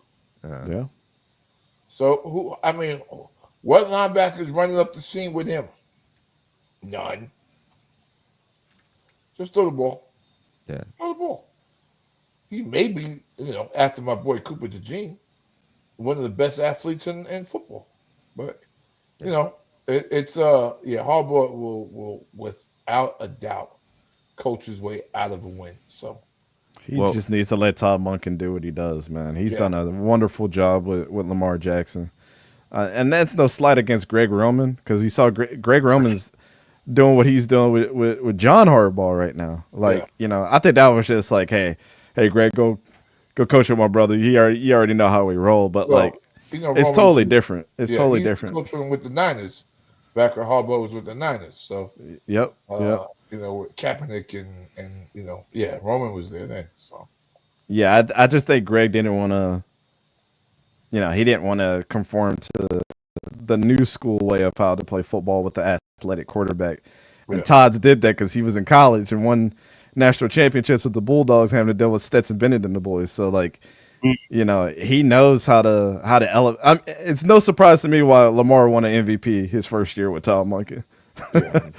And Todd already came out and said, he's like, I don't want a head coach. I just want to be a coordinator. So they got one of them ones, man. If John can just get out of his way, let me do what I got to do. I got you. Let's just win this thing. Let me coordinate, and you do everything else. I got this. Hey, I got one question. Lamar Jackson says something about that. Has got a phone call from his mother. He's mad. He's crying or whatever. And his mother says, "You got the lanes," So I'm like this, man. What the fuck is John? Is it John? What is John saying on the fucking sideline? Like, what are you saying, my G? Like, for real. What are you telling this man to do? You telling, and he said in himself that he's wanted to throw the ball. I don't understand what is going on in Baltimore. What it is this. For the first 5 years of his career, everybody told him using his athletic gifts was a sin. Don't run. You're never going to do anything till you're a pocket quarterback. Yada, yada, yada, yada, yada, yada. And it becomes etched somewhere on your psyche every time that you can run, should you run. or can I hold it and throw it, and I'll get more credit for throwing a touchdown rather than running a touchdown? Well, you know what? Look at Josh Allen. He says, I don't give a fuck. However, you can push me in the end zone backwards. I could care less. Right. As long as we win the game, we're good to go. There you go. I mean, we looked at Steve Young. You're a Niner. Steve Young could run the ball, but he picked and choose when to run. When it's given to you, go ahead and get it. I just don't understand it. And then for him to say it, then I'm like, what is really going on out here? Like, and you're right, D. Huh? He needs one more receiver to put people in man-to-man. Because if you turn your back on him, he'll probably be running up the field with you. But, you know, it is what it is, man. I'm just saying. It's just frustrating me because I seen the same thing last year. We all seen it in the playoffs. I mean, just wide open lanes. At least, and you guys, y'all break down the film. Yeah, help me if I'm misinforming or giving out misinformation. But I could have sworn that the lanes was open for him to run and just take what the defense is giving you. But instead, like DA said, it's etched in his mind that he wants to prove everybody, and you can almost see it. I mean, I see it clear as day to me, and I could be wrong, but it's just like he has to prove something instead of just going ahead and get it. Yeah, I don't know. I don't know if John is holding them back or not, or I doubt that Todd is, because I look at a situation like this, and I think the biggest problem with what Cam Newton was doing in Carolina with Ron Rivera is Ron Rivera let him do too much. And that's the reason why he got him hurt. Like, he was just like, Cam, I'm a defensive guy. You go out there and do what you need to do for the team. And I think John's kind of taking a lesson from that and like, man, I can't just allow you to do everything because we need you. And the injuries on the back of my mind, we missed you for damn near a full season because he only played, remember, he played half a season, then got hurt. Right. Both times. I don't know if he's just cautious of that, and that's how he's coordinating, Todd Monken to be. But, like, at the end of the day, you got to let your weapons be comfortable with what they can do in the situations that they can't control, right? So I would never want to – that's like we talked about Lenore Sellers earlier. Lamar Jackson could – I wouldn't say he's going to run over people. He doesn't have a size like that. But Lamar Jackson's been known to do some crazy shit in his lifetime in the NFL so far. But when you tell him, like, look for the guy downfield, Zay Flowers is going to come on the deep crosser, rolls out, he breaks the tackle, and he's still going to throw it and then overthrow him. And then you're just like, well, you should have just ran it. So I think it's a little bit of that. We're kind of dealing with, is Lamar Jackson being taught this and like it's just ingrained in him now that like I gotta look for the pass? Is there a conflict between the conversation with Todd Monken and John Harbaugh? And the funny thing is, he said that. He said it. He said he was trying to just let the wide receivers develop the route. That's what he said last night. And I'm like, but okay, I get it. But if the D tackle's on top of you, you gotta do something. That's what I'm saying. Yeah. That's all I'm saying. I mean, you know this. Like, Lamar, you've been in the game now. You're a vet. Go ahead and take it. Two-time MVP. Like, you're two-time. Go take it, please. I would think that as a coach, you can justify him just playing the game how he thinks it should, or he can improvise. Like, dude, if you're gonna audible to play, I get it. You're gonna make something happen. But I think sometimes, I guess in Jim's mind is like, we can't get you hurt again, dog. Like it's just not possible. We don't have Tyler Huntley backing you up no more. He's gone. We got Josh Johnson that's been in the league forever. He can't do what you do. I don't know. It just drives me insane, man. I'm like, when I heard this clip of him last night, I was like, oh my God, it's insane to me. It just drives me. He's gonna find himself out of a job. Yeah. If anybody needs to be talking about fire somebody, it's probably him and not Mike Tomlin. Well, how come? I think we've never heard this last week. I think we said something. Did we say this last week about John? I think you said yeah. But winning that one Super Bowl will get you a lot of years of grace. So it's good for 10 years of grace. So Yeah, I said the same thing for what's my man Coughlin. Yeah, Coughlin got 10 he years. got saved just for winning those Super Bowls. Yeah, you get about 10 years of grace. So. And Yeah. then they knifed him in the back. The Giants is nasty, man. Yo, But it's Nasty crazy to think the last time you won a Super Bowl, ain't none of them dudes playing on that team anymore. no. All of them are gone now. So, like, you got to turn over something other than Lamar winning 2 MVPs at this point. Because people are going to start looking at you as a coach. It's like, Lamar can win his games. He's already proved that he can do it 2 times. Facts. What about you as a coach? Can you coach everybody else to be on the same level or on par with what Lamar is doing at their position? And you really can't say that outside of Kyle Hamilton. Literally and truly, he's the best part of their team outside of Lamar. Well, Derrick Henry now, but Derrick's already proven that he can do it, multiple time, rushing leader and everything. But you got to start looking at, is it the talent that is getting us by, or is it John that's getting us by? And I think you can honestly say this year, it's the talent. Thank you. Thank you, man. I'm like, yo, at some point, when you gotta look at this guy, man, y'all got to look at this guy. Stop. Yeah.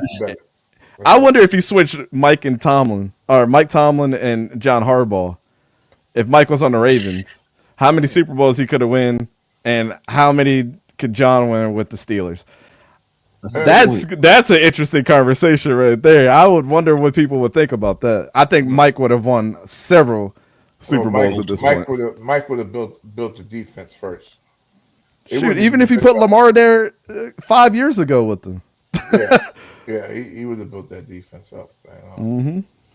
Because you got to have, if you don't have a great all around team, you got to have one side great. But hey, I know we got to go. But yeah, we need to do this again. Like, we got to start scheduling these for every few weeks, fellas. So we ain't got to be until 10 o'clock at night, because I know I'm not going to go to the gym tomorrow. So you'll go to the gym tomorrow. Go ahead, D-Dubs. Well, I get up at 5 in the morning. Nah, man, that's all I had, man. Yo, I appreciate everything, man. I had a blast as always, man. But that was my take on it. That the whole Ravens situation bugs me, man. I mean, if you're gonna get Kansas City, when are you gonna get them? If you talk about knocking off Kansas City, and Kansas City don't look like the best, and I don't want to go into another conversation. Exactly, E. This is the same thing last year. Their defense is like, I think, 5 steps better than it was last year. So it's kind of hard. Okay. I'll leave you with this thought-provoking thought I have. Okay. If you switch John Harbaugh and Andy Reid. I love Andy. I like Andy Reid. Yeah, I love Andy too, man. I think anybody with Mahomes, but I am not 100% sure of the Andy Reid thing, because I know some things. But I think he's a hell of a coach, but he's more of a, at this point in time in his career, last 5-10 years, he's been more of a GM. He's just been the CEO. Because believe me, they're still running the same offense that the enemy put in years ago with Mahomes. They're running the same offense. It ain't changing. They're just putting different pieces. They'll do different things. So with Matt Nagy too. That's crazy. So, he's good. And that boy can play. So it is what it is. Definitely. Definitely. We're going to get on out of here, man. Shout out to the East Coast Gridiron for Danté and Khalid stopping by. Let me give them some applause, man. Yeah. I appreciate you guys, man. Man, thank you so much. Appreciate it. For coming through, man. Shout out to all those that's been in the comments. Thank you so much for checking us out. Make sure you check out the East Coast Gridiron, man. Their link is in the description. Show them some love. Make sure you like, click, and subscribe to their channel, man. And also show them some love. Also, like, click, and subscribe to our channels. For those that's just watching us for the first time, man, we talk all sports, man. But as you can see, we love football. 2 hours and 33 minutes talking about football. We probably can go a little bit longer. But I'll give the East Coast guys, Gridiron guys, the last say, and then we get on out of here. Go ahead, Danté. What you got for us, man? I just looked on a box score for the Cleveland-Denver game, and I forgot that Kadarius Toney was on the Browns. He's got a carry for 3 yards. I'm like, am I in the multiverse? What in the hell just happened? But nah, Nah, I appreciate you guys having us on, man. You know, this is what we do. I feel like I do this 24/7 outside of my regular job. So the train doesn't stop rolling, man. There's no off season with us. We love this. We'll start doing this in the spring when the UFL turns back around. So, you know, Kevin, when you hit me up, man, I'm pretty much always there unless I got something to do. So I got y'all in the back pocket always. Yeah, Appreciate definitely want to do it again. Thank you, man. Appreciate that. Khalid, what you got for us before we get out of here? Not much, man. Just appreciate the opportunity to come out here, just talk about the game we all love and enjoy, both college and NFL, man. Nothing else I'd rather be doing. I hear you. That's what it is. Appreciate that, Khalid. E, what you got for us? Yo, man, another great Monday Night Blitz, man. Thank you, Khalid and Danté, for blessing us with y'all presence up here talking about this gridiron. And, yo, man, everybody be safe out there, man. And, pay attention to these sports, man, because some of these guys that y'all be listening to, they ain't about that football life, man. You know what I'm saying? So, you know. Calling people the wrong name. No, let me stop. Yeah, you know, stop, man. Stop. Yo, man. That's all I got, man. Y'all have a great one. I ain't going to get it. DA, what you got for us, bro? Hey, fellas, thank you so much. So many more questions I want to ask, but we can get back, you know, the UFL pipeline, you know, NFL, you know, what they're going to do with these players and, you know, a bunch of stuff, man. But we'll set up another time to do so. I thank you guys for coming. Everybody be safe. Enjoy yourselves, man. Had a pleasure, man. I really had a blast. Thank you. Gotcha. Appreciate that, DA. D-Dubs, what you got? Yo, nothing much, man. Other than that, man, yo, appreciate East Coast Gridiron, man. Yo, coming through. Everything, you know, hey, Monday night, we appreciate it. See you Thursday night. And we're going to do it again, man. Shout outs to Dan, Ryan, Mike, who couldn't be here. And we'll see you again, man. Again, thanks to Danté and Khalil. Appreciate that. Again, thanks for the East Coast Gridiron for blessing us, he said, with their presence tonight, man. Like I said, we know football, but they know football. Like, for real, they break down film and all that stuff, man. You know what I'm saying? So go over there, check them out, show them some love, man. And, we'll do this again on Thursday night for the Sports Chasers podcast, man. So, listen, we're going to get our hat on behalf of myself and for the whole panel and the whole crew. Yo, this has been great. This has been a blast, man. Yo, this is the Sports Chasers podcast. Y'all be good. Y'all be great. Hey, we'll see y'all Thursday night. That's a wrap for today's episode of the Sports Chasers podcast. Don't forget to subscribe on YouTube and your favorite podcast platforms and connect with us on all social media channels for exclusive content and updates. We'd also love for you to join the conversation, share your thoughts, and become part of the Sports Chasers community. And remember to tune in next time for some more real sports talk. Until then, stay frosty.